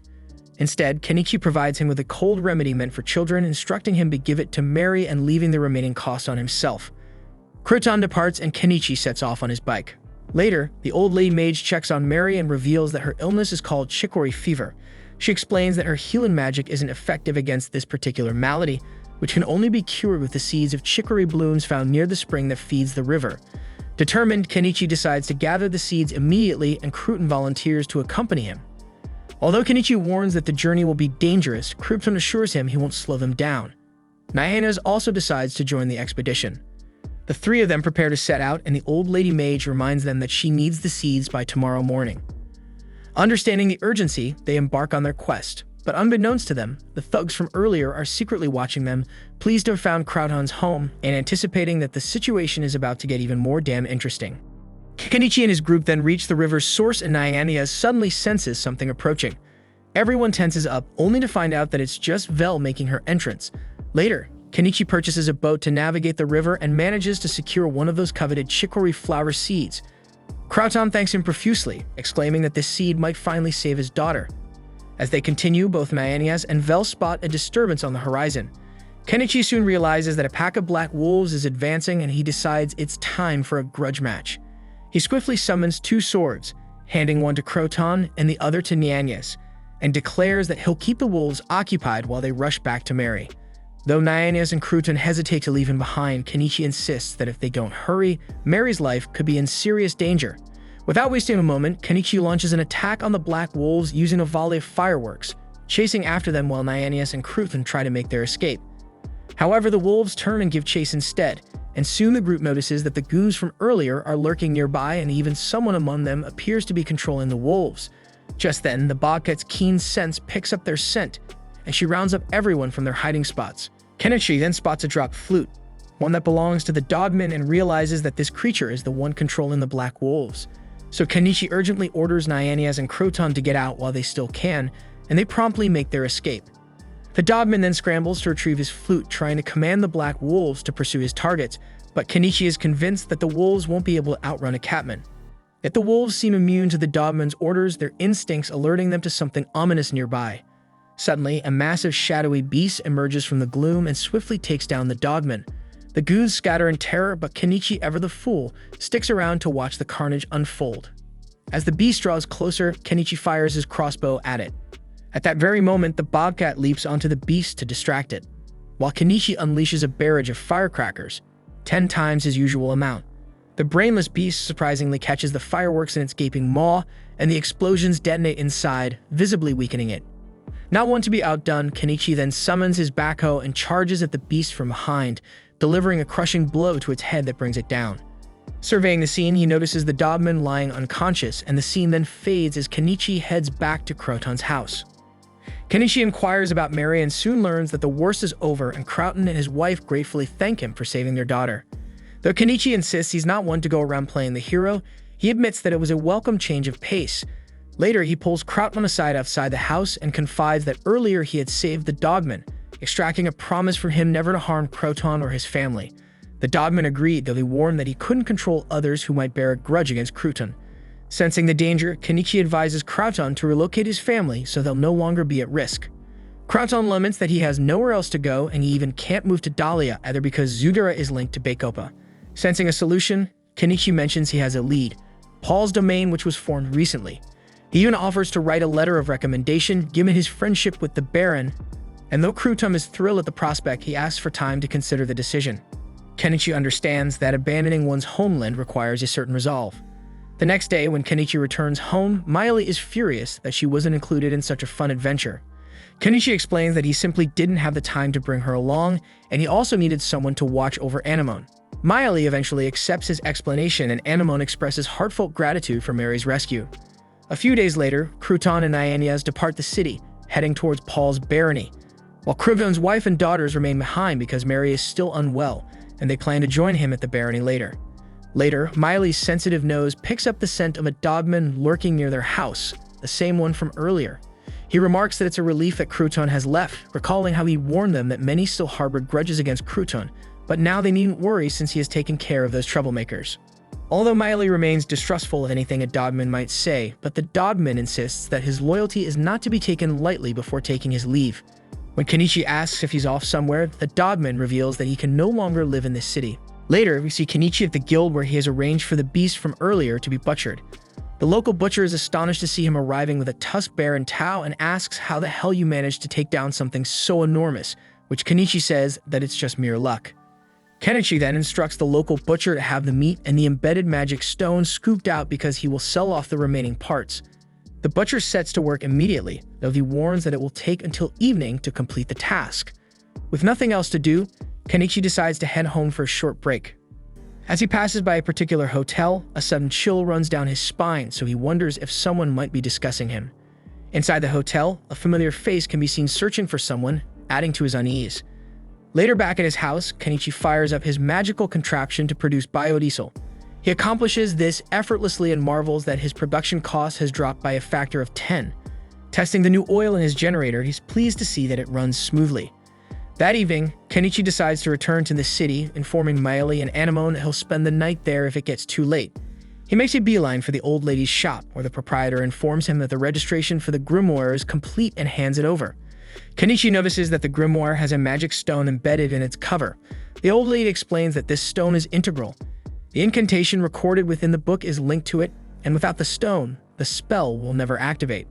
Understanding its importance, Kenichi hopes that this purchase will be as valuable as the magical tool he acquired earlier. The scene then shifts to Kenichi collecting the processed meat and the magic stone from the tusked bear. At the counter, the butcher informs him that he may now collect his payment for the materials sold. As the receptionist hands him the money, Kenichi shamelessly glances at her massive melon, an action that clearly makes her uncomfortable. Next, we see him on his way back home when he suddenly gets another chill, thinking he should hurry back before catching a damn cold. But then out of nowhere, someone grabs his sleeve and tells him that she finally caught him. Looking back, he finds Primula and asks her what the hell she's doing here. She wraps him in a tight hug and scolds him for vanishing so abruptly. So he says that if he hadn't, disappearance might have jeopardized her company if the nobles had captured him, but she shrugs, saying it's up to them whether it's a problem or not. Noticing the growing scene, Kenichi tells her they need to talk somewhere more private. Primula insists he follows her to her hotel, and the scene shifts to them chatting quietly in the hotel cafeteria. She recounts how the drazing he once showed them ended up earning her family their name, and she goes on about all the other ways he's helped her and her family. Kenichi, however, downplays his own role, insisting that her family was a big help to him. She then reminds him that he even rescued her from bandits, and he pleads with her to calm down, reminding her that he'd heard rumors she was about to marry Paul. Primula laughs it off, admitting that while there was talk of it, she ultimately turned him down. Kenichi admits he thought such a union might have been perfect, but before the conversation can go further, Primula changes the subject. She mentions that both Anaman and the old mage were upset with him for disappearing without a proper goodbye. He confesses that he did feel guilty about leaving abruptly, but he never wanted to cause trouble. Yet she insists he wasn't causing any trouble at all. Accepting this, he suggests that she should head home now that she's reassured him, but Primula stubbornly refuses to leave without him. But Kenichi has no plans of returning soon, so she decides to stick around with him. Kenichi then asks how she managed to figure out he was in this city. Primula explains that she's been diligently checking with the guild to see if he registered in any other city, and one day she discovered that he had indeed enrolled in the local guild in this city. So without wasting a moment, she hopped into a carriage and rushed here. Finally, she boldly asks him to make a woman out of her tonight, a request that leaves him uncertain. But she insists, so Kenichi knows better than to refuse a hot lady's insistence, and he finally agrees. The scene then shifts to Primula's room, where Primula wastes no time disrobing, and soon enough she and Kenichi share a very intimate moment. The next day, when Kenichi returns to his mansion, Miley and Anemone are taken aback to see him accompanied by a woman, only to realize that it's Mallow's daughter. Primula is visibly upset that Kenichi left her behind, but he brought both Anemone and Miley along. Kenichi says that he didn't plan to bring Miley, she simply followed his scent, and he couldn't leave Anemone alone since she's just a child. Clearly, Anemone isn't happy seeing Kenichi and Primula grow closer, and soon both she and Miley start vying for his attention. Anemone then blurts out a question, asking Kenichi if she's going to stay with him from now on, worried that it will make their house feel too cramped. This sparks a rivalry between her and Primula. Kenichi urges them to get along, and although Anemone hopes he won't bring more people into the mix, he hesitantly agrees. Then Primula notices Vel and is surprised to see that Kenichi brought the bobcat along, even though she expected him to bring her instead. Kenichi explains that Vel followed him too. Later, everyone argues over who gets to sleep closest to Kenichi, and he eventually puts the squabble aside to take a bath, remarking that he even bought an extra tub now that their little family has grown. We then see Kenichi bathing in one tub, while Mayuri and Anemone share another. However, Anemone insists on joining Kenichi in his tub, though he's unsure at first he can't really stop her, and they end up bathing together. Primula eventually comes to join them as well, but she feels too shy about sharing the bath with everyone. Kenichi tells her she can have a private bath later, but she becomes frightened of bathing alone at night and opts to join Mayuri instead. After their bath, Kenichi attempts to cast the fireball spell from the grimoire he acquired, only to have it fizzle out. Disappointed and thinking he has no power, he's about to give up when suddenly Anemone just for fun recites the spell. And to everyone's astonishment, a fireball erupts right in the middle of the house, leaving everyone utterly astonished. Kenichi then quickly buys a fire extinguisher, and together with the girls they quickly put out the fire that had broken out. Anemone apologizes for causing the commotion, but instead of being upset, Kenichi is excited and impressed that she managed to use her magic in the process. However, the excitement is short-lived as Anemone suddenly faints. They take her to bed, and by morning her fever has subsided. Kenichi then hands her a can of peaches, which she enjoys immensely. The other two girls are also intrigued by the peaches, remarking that they taste like a fruit fit for nobles. A few days later, once Anemone is fully recovered, Kenichi invites Mayuri and her mom over, since Mayuri too has gotten better. They gather for a lively barbecue featuring tusk bear meat, but Mayuri complains that the meat is too tough and difficult to chew. Agreeing with her, Kenichi tenderizes the meat using soy sauce and a blend of spices before barbecuing it again. This time, the meat turns out delicious and everyone enjoys the meal. After dinner, Kenichi prepares a hearty soup using the leftover bear stew, leaving everyone amazed by how good it tastes. Later, we see that Anemone and Mayuri have finished the picture book they were working on, and Primula exclaims that it has great potential for sales. She decides to start a business in Astrantia based on their creative project, prompting Kenichi to jokes that he might have just ignited her mercantile spirit ass. When he asks her what else she plans to sell besides the picture book, she explains that she intends to market the bear stew and a dish called stewed rinkus. Mary's mom chimes in, confident that these products will sell. After all, she's never tasted anything as delectable even in Astrantia. The others share her enthusiasm, and Mary's mom even offers to help Kenichi's wife sell the goods as a way to repay him for everything he's done for their family. Primula beams at being affectionately dubbed Kenichi's wife, and Mary's mom, drawing on her experience as a waitress, promises to be a tremendous help. Kenichi agrees to the arrangement, and Mary also decides to pitch in. When she asks Anemone what her plans are, Anemone simply declares that she wants to stay with him. The next day, Kenichi drops Primula off in town and buys her a utility cart, sending her off to conduct business. Later in town, Primula and the girls are seen selling their stew, which quickly becomes a hot item. A crowd gathers to sample it, with many insisting that it's sophisticated enough to be served to nobles. However, the atmosphere soars when a group of rough-looking men suddenly appears and begins to stir up trouble. They loudly claim that a bug was found in the stew, launching a frenzied outcry about poor hygiene in their stall. The scene then shifts to Kenichi using his drone to survey the cliff near his house, and he is amazed to discover that the plateau above is teeming with untouched resources. Convinced that there's a treasure trove of materials waiting to be harvested, he listens as Anemone, peering through her binoculars, spots some sparkly stones on the cliff's edge. Curious, Kenichi takes a closer look and realizes he's never seen an ore like this before, so he's got a feeling they'll fetch a hefty price. Wondering how to mine them, he glances at the time and notes that it's already evening. Deciding to seize the opportunity, he heads back to town to pick up Primula. There he meets Primula and the others, and she excitedly informs him that they sold out today. Kenichi is surprised by her success on her very first day, but he figures it must be thanks to his good food combined with her sharp business sense. Then he asks who the beast woman with her is, and Primula explains that she saved them when some troublemakers were causing a ruckus at the store. Apparently, she told those men that she'd seen them tamper with the stew by adding a bug, and when they refused to admit it, she pointed out that they likely still had bugs in their pockets as proof. The ruffians were so taken aback by her knowledge that they left, realizing they couldn't win the argument. Primula then mentions that she's hired the beast woman as a bodyguard. Kenichi thanks her for helping out, but the beast woman with a cheeky grin says the incident actually worked in her favor because Primula had rewarded her with a small silver coin just for giving a stern glare at the troublemakers. She considers the job an easy one and introduces herself as Nyamena, and Kenichi introduces himself in turn. Kenichi then heads back home, and there Mayuri and Anemone welcome him warmly, but they're surprised to see that he's brought another woman along. Kenichi explains that she's Primula's new bodyguard. So Mayuri is relieved to learn she is in yet another one of his conquests, and Kenichi adds that Naomina is only there because Primula wanted to treat her to dinner. The Bobcat then greets Kenichi at the door, and Naomina becomes shocked at the sight of Bobcat. Later that evening, Naomina sits down to dinner and gushes that the meal is fantastic, but she laments that it would be even better with a glass of wine. Kenichi obliges by handing her some, though he sheepishly admits it's the cheapest wine he could find in the store. Naomina marvels, declaring the place feels like paradise with such scrumptious food and wine. Not long after, Kenichi casually asks if she'd like to take a bath. Surprised and delighted that they even have one, Naomina nods, while Anamon volunteers to heat up the water using her fire magic. Kenichi watches with a trace of worry, wondering if it's safe for her to cast fire magic in rapid succession, but Primula reassures him that every use of magic only strengthens their abilities. Eventually, everyone settles into a long, relaxing soak in the tub, and later they dry off, feeling refreshed.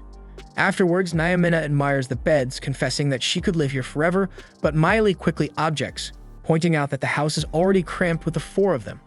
Later, Kenichi begins Anamon's classes, much to Naomina's surprise at seeing her study. Kenichi explains that learning to read, write, and do arithmetic will broaden her future opportunities. He adds that he's heard women have few options in this world, a fact that Naomina grimly acknowledges, noting that many are forced to sell themselves to survive. Kenichi then suggests that Anamon work with Primula to learn the ropes of business, but Anamon is adamant about pursuing magic and one day slaying dragons with him instead. Kenichi, however, is not keen on grand adventures. He'd much prefer to lead a slow, peaceful life. In the meantime, Primula's stall continues to flourish each day, and Kenichi manages to build a scaffolding to scale the cliff. When he finishes, he notices it's already late. Primula returns from work and asks him if he's just storing all that junk in his item box. He admits he does have many secrets locked away, but he can't reveal everything. And he adds that everyone has a few secrets, and he's sure she has 1 or 2 of her own. Suspicious yet intrigued, she watches as he plants a kiss on her, whispering that now is the time to leave if she wishes, but she refuses to leave him. Naomina is watching the hot scene, hoping they won't engage in such antics in her presence, as it frustrates her. Kenichi then jokingly asks if she doesn't have a man, remarking on how charming she is, but she coolly replies that she prefers to steer clear of useless men. The next day, Kenichi is busy cutting grass around the scaffolding while Primula takes the day off to explore the other side. Once they all climb up, Kenichi reveals that he's also invited Mayuri and her mom to join the outing. They then disperse to pursue various interests, and Kenichi starts drilling into the wall of the cliff. He extracts an ore, examines it, and discovers it's called rhodonite, and a single piece is worth more than 200,000 yen. Excited at the prospect of striking it rich, he mines several more, eventually accumulating a total value about 1 million yen. Later that evening, Kenichi turns his attention to dinner, preparing gyoza with the help of the girls. When the meal is finished, they all sit down to taste it, marveling at how delicious it is, especially considering it's made from bear meat. Primula is particularly impressed by the tangy yellow sauce, which Kenichi explains is called mayonnaise, a condiment that, according to Naomina, has recently become very popular in the empire. She adds that it was even created by a mage using magic, a comment that reminds Kenichi of the ingenious innovator behind double-entry bookkeeping in the picture pump. As they continue dining, Kenichi wonders if the mage is also eating gyoza, and then Primula asks if he used magic to make the gyoza, but he insists that his secret lies in a simple recipe: vinegar, eggs, and some oil. Surprised by this down-to-earth method, Primula begs him to teach her the recipe, and he promises to do so later. Soon, as they resume eating, Primula mentions that she'd love to sell the gyoza at her stall. Kenichi reminds her that it's a labor-intensive process, to which she retorts that she can always hire extra staff. Kenichi smiles, acknowledging that she truly is a full-fledged merchant. Not ready to call it a night yet, Kenichi decides to prepare another dish. This time he cooks a steak, and Naomina thinks that it's so delicious, but then her keen nose picks up a distinct aroma, and Kenichi reveals that it's wine. She eagerly requests a taste, and Kenichi warns her that the wine is potent, but he can't resist her pleading, so he pours her a generous gulp. And before long, she becomes completely drunk and clings to him. Mayuri, disapproving of the display, drags her away, but Naomina assures Mayuri she has no intention of stealing Kenichi away, and she even asks if she can stay with everyone. Mayuri, however, sternly refuses, ordering her to leave immediately. Kenichi intervenes, reminding Mayuri to behave, as Primula still needs her as a bodyguard. Although Mayuri remains wary of Naomina, Primula trusts her and ultimately agrees to let her stay, knowing well that Naomina's interest lies solely in the food and not in Kenichi himself.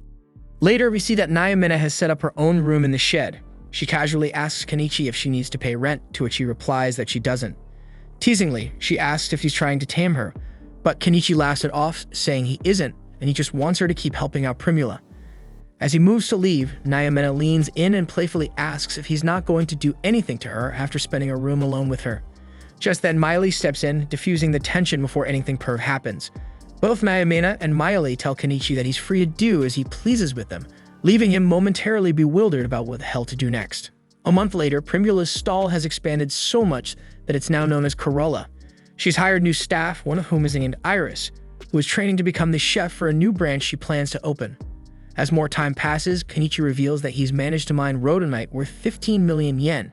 He also mentions that Anemone has started gathering herbs atop the plateau, while Meili and Nyamena have turned the area into their personal hunting grounds.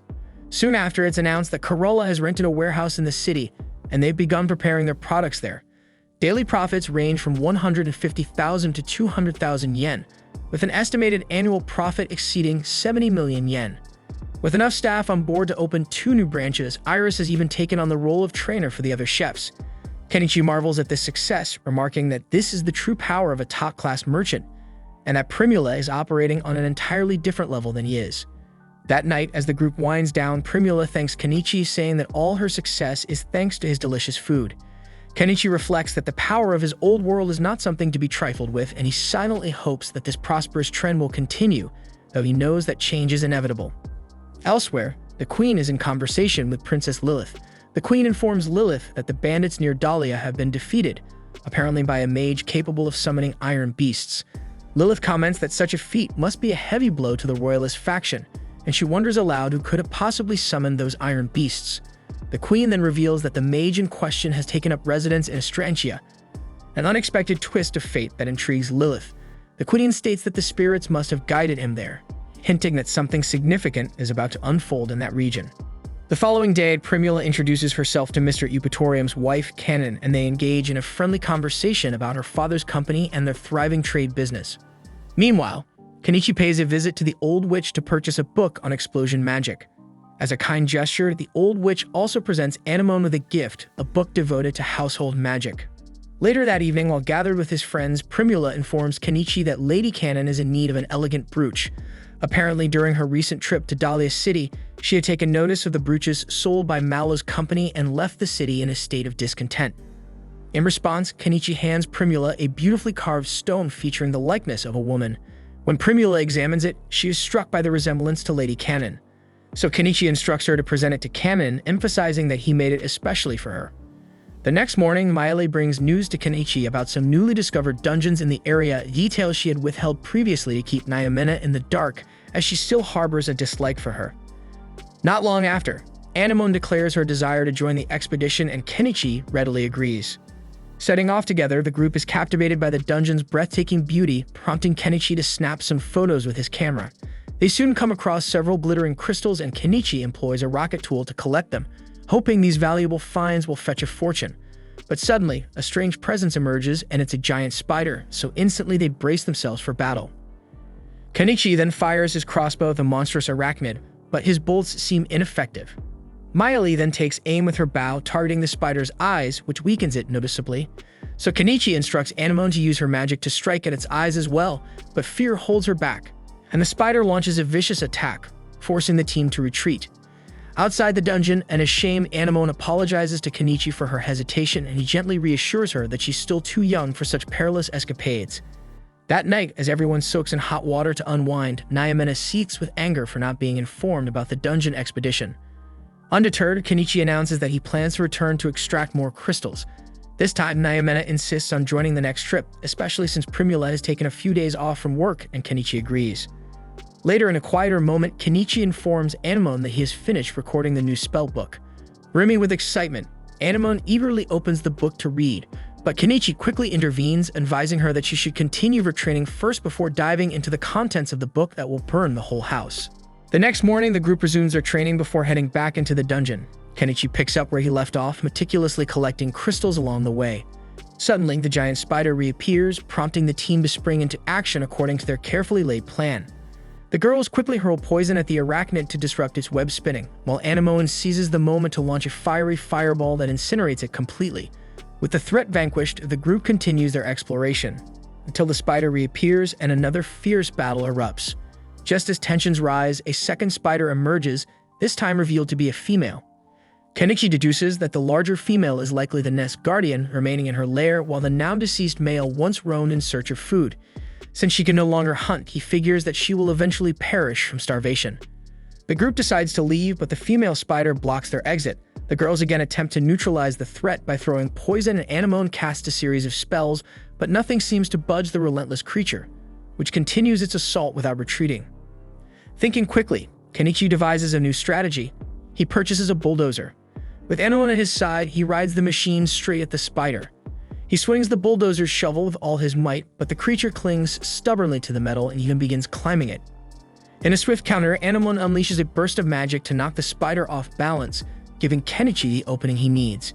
He then delivers a final, crushing blow with the bulldozer's shovel, ending the creature's life once and for all. With the passage finally cleared, Kenichi gathers additional crystals before the team exits the dungeon. Back at home, the moment Primula catches sight of a spider, she screams in terror. The rest of the group rushes indoors, only to discover that Kenichi has brought back a spider egg. He explains that contrary to their fears, the egg is extremely useful, and when cooked, it is packed with vitamins and bestows great strength upon those who consume it. Skeptical yet curious, the girls sample the dish, and they are delighted by its rich, unique flavor. Primula then exclaims with excitement that the dish tastes just like cheese, and she explains that in the kingdom of Kadin, cheese is produced only in select regions, making it extremely expensive. And this revelation sparks an idea in her to start making and selling cheese as a lucrative venture. Kenichi chimes in, remarking that cheese making is actually quite straightforward because it only requires milk and apple cider vinegar. He then demonstrates by crafting a sample cheese for everyone to taste, and they all agree that it's absolutely delicious. Primula becomes eager to share her newfound passion and expresses her wish to teach Lady Canon the art of cheesemaking.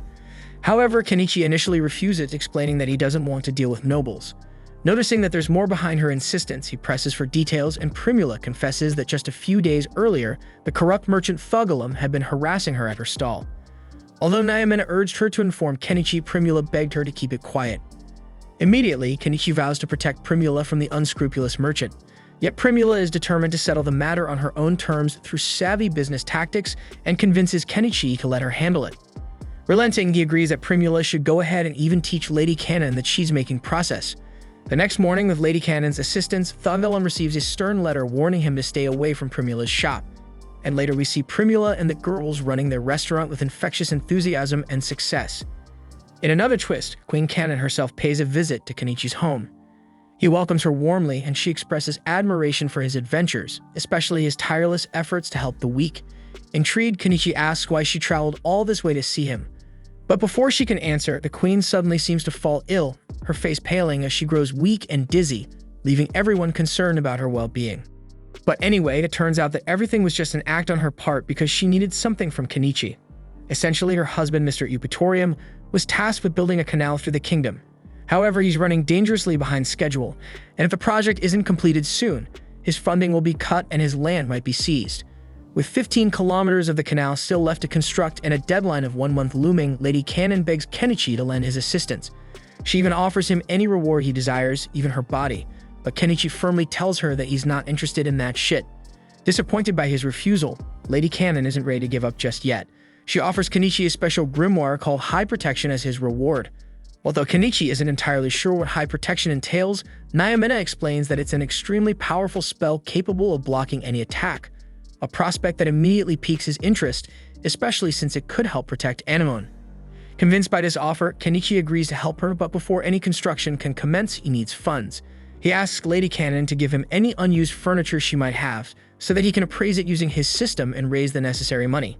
By the time he's finished, Kenichi earns about 120 million yen, and it's more than enough to cover the cost of employing his heavy machinery. Ready to begin, he loads everyone into his car and drives them to the construction site. Along the way, Lady Canon cheekily asks if he really doesn't want her body as a reward. Kenichi flatly refuses, which only infuriates her since she knows he has no qualms about sleeping with beast women, so she asks why he wouldn't sleep with her. Eventually, they arrive at the construction site, where Kenichi unexpectedly runs into Miley's brothers. While it's nice to see them again, Kenichi can't help but wonder why they're working on construction when they should have been set for life after receiving a huge payout for killing Shaga. But apparently one tavern led to another, and after one wild night, they're broke once more. Suddenly, Nyamena appears to see what's happening, and immediately, when Miley's brothers catch sight of her, they practically fall in love. Moving on, Lady Cannon introduces Kenichi to Porridge, the man she hired to oversee the construction work. Porridge remarks that she didn't need to come out here in person, but Lady Cannon insists it's important, especially since she's brought someone to help. She explains that Kenichi as a mage will be able to accelerate the process dramatically, though Kenichi modestly retorts that he's just a merchant. In any case, Porridge has no reason to refuse additional help, so he agrees to continue his work and asks Lady Cannon to review the bill for the equipment required. While Lady Cannon examines the invoice, Primula takes a look as well, and she's immediately disgusted by the exorbitant prices listed.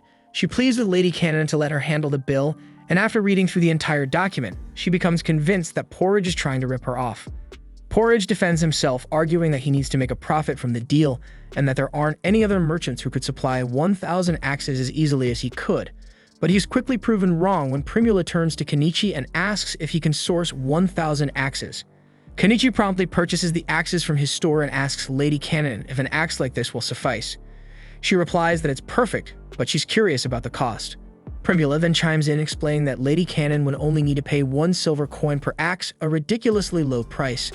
Lady Cannon is delighted by this offer, and with a smile she asks Kenichi if he's truly comfortable with it, so he casually tells her to think of it as a friend discount.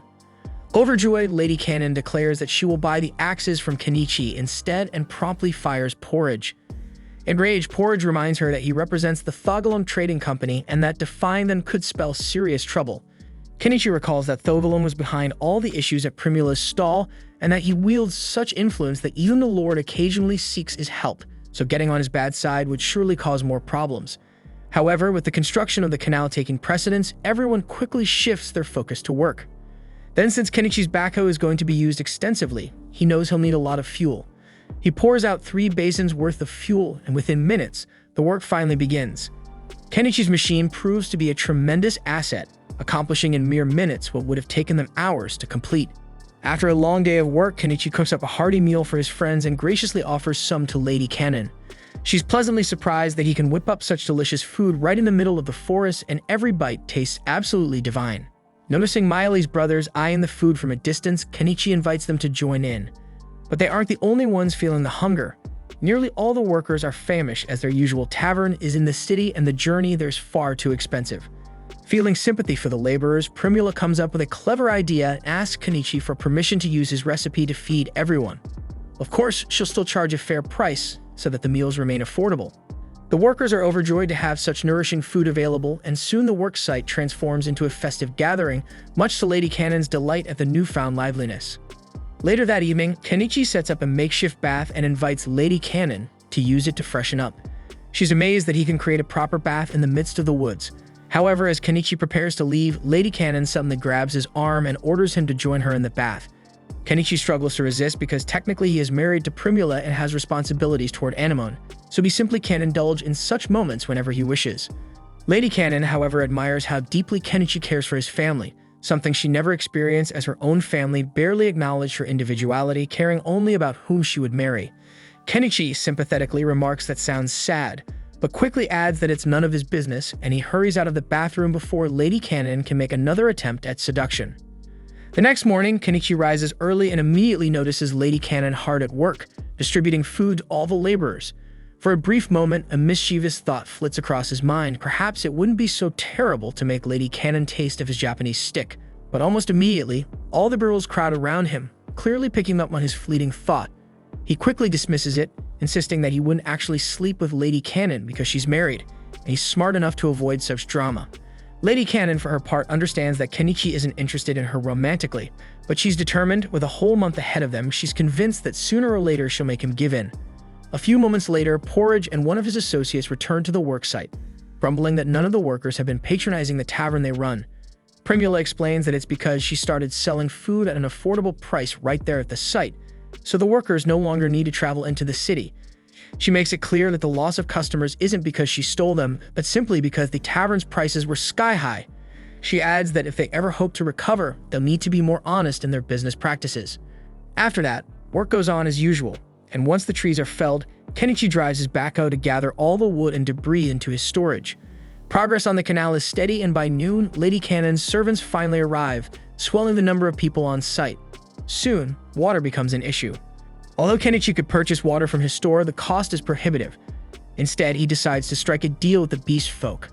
They mention a nearby spring, but it's nearly impossible to access without cat-like agility. So Kenichi offers them alcohol in exchange for fetching the water, and since the beast folk adore alcohol, they eagerly accept his proposition. And before long, the water supply problem is resolved. As the day winds down, and while the beast folk happily indulge in their alcohol, Kenichi announces that he's ready for bed. But just before he can depart, a drunken Lady Cannon clutches his arm and begins dragging him toward the bedroom. Kenichi, however, remains steadfast and refuses to give in to temptation. Instead, he uses her inebriated state as an opportunity to have her sign a paper, clearly stating that she will not try to ambush him again. Sometime later, after Lady Cannon finally drifts off to sleep, Kenichi quietly leaves the guest room and attempts to return to the main house. However, Anemone stops him, complaining that he still carries Lady Cannon's damn scent. Eventually, Mr. Eupatorium's section of the canal is completed just within the 1-month deadline and is officially inaugurated at a ceremony attended by the royal family. Kenichi had hoped to avoid the ceremony entirely, but Lady Cannon pressured him into attending. In the middle of the proceedings, she unexpectedly calls on him. With no choice but to demonstrate the unique magic that made the project possible, Kenichi summons his backhoe and puts on a little show for the audience. The crowd is captivated as he expertly balances a log on the end of the backhoe, a skill so impressive that everyone wonders where he learned to do that. After the ceremony concludes, Lady Cannon is approached by Viscount Thunbergia, who is incredulous that the mage who defeated Shadba is actually in Astrantia. He had been convinced that Lady Cannon would eventually lose her land and be forced to flee the country. Instead, she laughs in his face, joking that his remark is almost as funny as the excuse for the shaggy look and that Dan mustache on his face. Kenichi observes the exchange and assumes it's just another rivalry among nobles. However, Primula notices something unsettling. An old man is riding in Thunbergia's carriage, the same man who was stripped of his status in Dahlia when it was revealed that he had hired Shadba to kidnap Primula. The following day, Kenichi meets with Mr. Eupatorium, Lady Cannon's husband, who wants to personally thank him for all the assistance provided in completing the project. He admits that he hadn't put much effort into maintaining his territory before, but after nearly losing it due to the tight deadline, he's determined to turn over a new leaf. He also mentions that there's one more matter he wishes to discuss with Kenichi. He found one of the pictures Kenichi sold some time ago and is keen to learn how Kenichi created it. Kenichi then proceeds to demonstrate the entire printing process to Mr. Eupatorium, who listens with wide-eyed excitement, hanging on every word. But little does he know that he's being schooled by the very man who makes his wife crave his damn cucumber. After Kenichi finishes teaching him how to produce the pictures, their discussion resumes. Mr. Eupatorium then expresses his desire to hire Primula to manage Astrantia's finances. Primula is deeply grateful for the opportunity, but realizing it might be too much for her to handle alone, she asks Mr. Eupatorium if she can seek her father's support. Mr. Eupatorium, well aware of how influential Mallow from the Mallow Trading Company is over in Dahlia, would be more than happy to have such an excellent merchant work with him. Yet he hesitates because establishing a connection with one of Dahlia's most influential merchants might provoke Thogalum to act. Kenichi, having heard plenty about Thogalum lately, questions why Mr. Eupatorium doesn't just kick Thogalum out of Astrantia, since it's clear he isn't well liked. Embarrassed to admit it, Mr. Eupatorium confesses that with the current budget in Astrantia, they simply can't afford a night order. In a battle against Thogalum and his men, they'd inevitably lose. But then Lady Cannon steps in and tells her husband that they actually stand a good chance of winning thanks to Kenichi and his magical machine. After all, he's her friend. Though Kenichi isn't fond of getting entangled in troublesome matters, he agrees to help fight Thogalum, if it ever comes down to it, given the gravity of the situation. Later that evening, Kenichi and his team return to their original location, and he sets about restoring their house. They also secure the high-protection grimoire promised by Lady Cannon, paving the way for Anemone to soon begin her spell training. For now, though, everyone gathers to relax, taking a long, soothing bath under the stars. And while the group bathing together, Nyamena casually remarks that Anemone's impressive magic abilities must have come from her mother. Kenichi nods in agreement and, with a note of curiosity, asks Anemone if she knows anything about her biological mother. With a wistful sigh, she confesses that she has no idea because she was raised by a kind woman on the streets after her real mother passed away, and she doesn't want to search for her lost family because she's now content living with Kenichi, and not wanting to disrupt that bond. The next morning, Kenichi and Anemone visit the old lady wizard who specializes in registering high-protection spell books. As Anemone eagerly flips through the ancient pages of the spell book, Kenichi inquires if the old lady has ever heard of a gifted young mage who died on the streets about 10 years ago. The old lady, understanding that Kenichi is secretly searching for clues about Anemone's past, admits that while she doesn't recall any such tragic tale, she does remember a remarkably talented black-haired mage known as the Silver Armiria, who mysteriously disappeared a decade ago. According to her records, Armiria was the previous owner of the very high protection spell book that now rests in Anemone's hands, a coincidence she finds too significant to ignore. However, with a touch of bitter humor, she warns Kenichi not to waste his time tracking down Anemone's family, claiming that it's obvious she's in love with him. Kenichi is taken aback and firmly retorts that he is too old for her, and that Anemone is like a daughter to him. Soon after, Kenichi returns home with Anemone and Miele, but on the way home, Anemone decides to practice casting the high protection spell. She manages to create a barrier that lasts barely a second before it shatters, and she collapses in frustration. As Kenichi rushes over to comfort her, she confesses that her stomach is hurting. Alarmed, Kenichi frantically searches online for stomach ache medicine, but Miele, ever perceptive, soon detects an unusual scent. She informs Kenichi that Anemone has just begun her first period, so realization dawns on him, and he quickly escorts her back home. Fortunately, Primula returns from work just in time. She sits down with Anemone for a heartfelt conversation about periods and the changes they bring. And later, with a mix of humor and relief, Anemone runs outside, exclaiming cheerfully to Kenichi that she can now have babies. Kenichi tells Anemone that it's good for her. Then, to his astonishment, she blurts out that she wants his babies. He spits his coffee out in shock and tells her firmly that she's at least 5 years too young to consider anything like that shit. Primula, however, is not amused. She playfully tugs at Kenichi's ears and asks if he's being serious. With a wry smile, Kenichi explains that he's just distracting Anemone for now. After all, when she grows up, she'll find someone else to marry. A few days later, while Kenichi is busy working on the cliff behind his house, he spots a carriage gliding on water. His surprise doubles when Malo steps out of it. Greeting them warmly, Malo congratulates Primula on her booming business before turning to discuss how to handle Thogalum. Kenichi quickly cuts off the overeager merchant, insisting that before they even talk about business rivals, it must address something far more important. He sets up a picnic under a large beach umbrella, and soon enough both Primula and Malo forget everything and only become engrossed in speculating about the umbrella's potential as a business asset. After the lighthearted moment, Kenichi formally asks Malo for permission to marry his daughter. Malo laughs it off, teasing that he can't do anything now since Primula has already barged into his house. The exchange warms their hearts, and later Kenichi throws a party in honor of his father-in-law, celebrating their newfound familial bond. Soon after, Malo begins working to expand his influence in the city's market. Meanwhile, old friends come to visit Kenichi. Crouchon arrives accompanied by Paul. Paul is initially delighted to see Primula, but his joy quickly turns to heartbreak when he learns she married Kenichi. He had hoped she was merely shy when she disappeared after his proposal, but now he accepts that he had no chance, resigning himself to the fact that Primula chose the better older man. With another strong ally by his side, Kenichi sets his sights on dealing with Thogalum. He heads to the market, where Lady Cannon and her husband are also present to confront the nefarious merchant once and for all. Kenichi then strides confidently over to Thogalum's trading company stalls and asks if they're interested in buying goods. An eager merchant nods as Kenichi proudly announces he has something valuable to sell, and without hesitation, he pulls the corpse of a giant spider monster straight from his item box. Chaos erupts in the market as onlookers panic, and then the merchant blurts out asking if Kenichi is trying to pick a fight. Kenichi coolly confirms that he is indeed, and moments later, Thogalum's goons swarm in, weapons drawn, even before Thogalum himself appears. His lackeys quickly identify Kenichi, exclaiming that he's the mage who's been disrupting their business. Kenichi retorts sharply, vowing that he'll pay back every bit for harassing his wife. In response, Thogalum orders his goons to attack, confident that Kenichi is on his own. But Kenichi isn't alone because Paul, Croton, and several others rush to his aid. Despite Thogalum's boastful assurance of superior numbers, everything changes when Vel leaps in front of Kenichi. The sight of the sacred bobcat, a cherished member of Kenichi's family, sends the catfolk reeling, and they turn tail and flee, unwilling to face such a formidable foe. Forced to retreat, Thogalum slinks back into his stronghold. Undeterred, Kenichi and his crew press on inside, where they soon encounter a gang of dog mercenaries who show no hesitation in challenging a bobcat. Vel becomes visibly agitated upon seeing their leader, and in that moment, Kenichi realizes that this very dog is the scoundrel who once harmed her. The dog mercenaries immediately launch an attack, and Paul steps forward to engage their leader. Meanwhile, Miley and Nyamena showcase their flawless archery skills against the rest of the mercenaries, while a friend of Krupin helps push the dogs back. The head dog battles Paul fiercely, matching him blow for blow. Deciding to tip the scales, Kenichi joins the fray by summoning his mini excavator.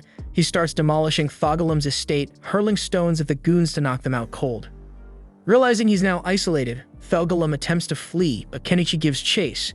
Once outside, Kenichi returns the mini excavator to his item box and summons a larger excavator to level Thogolem's shop. As the building crumbles under his assault, Thogolem panics. Just then, Mallow intervenes, urging Kenichi to cease the destruction, pointing out that the building could serve as their headquarters in this city. Thogolem curses both Mallow and Kenichi, threatening that the law will punish them for trying to kill him. With a defiant smirk, Kenichi fires back, declaring that the moment Thogolem ordered his goons to unsheathe their weapons, he had effectively branded himself as a conspirator against the Viscount's life. The irate Thogolem barely comprehends what's unfolding when the Viscount steps forward, acting as if Thogolem had been plotting to kill him, thereby giving Kenichi a valid excuse for his abrupt intervention. The Viscount declares that if Thogolem abandons his property and permanently leaves the city, his crimes will be forgiven. Cornered by circumstance, Thogolem has no option but to accept the offer to save himself. Before departing, however, he tells Mallow that he has found a good partner in Kenichi, but he also warns him to consider carefully why his daughter was kidnapped. Just then, a messenger from the royal capital arrives with urgent news. The king has summoned the mage known as Kenichi immediately. The Viscount confirms the letter's authenticity, and Thogolem laughs bitterly, remarking that the nail that sticks out gets hammered before slinking away. Kenichi, meanwhile, is left deep in thought over Thogolem's parting words. He begins to suspect that the true reason behind Primula's kidnapping is rooted in jealousy, some powerful people envious of the soaring value of the Mallow Company since his alliance might have orchestrated it. The realization that his actions might have endangered Primula fills Kenichi with burning anger, and he vows to ensure her safety from that day forward. That night, as the town settles down, Kenichi gathers Primula and Mallow and announces that he won't be supplying them with any new items for the time being in order to avoid drawing unwanted attention. Primula, however, refuses to accept that his actions have placed her in danger. She argues that taking risks is part of earning a profit, even if it means facing kidnapping, and declares with resolute determination that she doesn't care about the consequences because she's chosen to spend her life with him. She reminds him that the royal family was bound to call on him sooner or later, and now she wants to stand by his side through it all. The next day, Krutum departs with his wife and daughter to settle into his new home in Paul's territory. Meanwhile, an emotional Anemoan bids farewell to her best friend Mary. Afterward, Kenichi decides to make his own move. He packs up his belongings and then asks both Lady Cannon and the Viscount what the consequences would be if he were to run away instead of heading to the capital. Their panicked responses make it clear that such an act would be seen as rebellion, and they would be held responsible for allowing him to escape. Realizing he has no viable alternative, Kenichi resolves to go to the royal capital, and his girls refuse to leave him no matter what he says. This was the final episode. Subscribe for more anime recaps.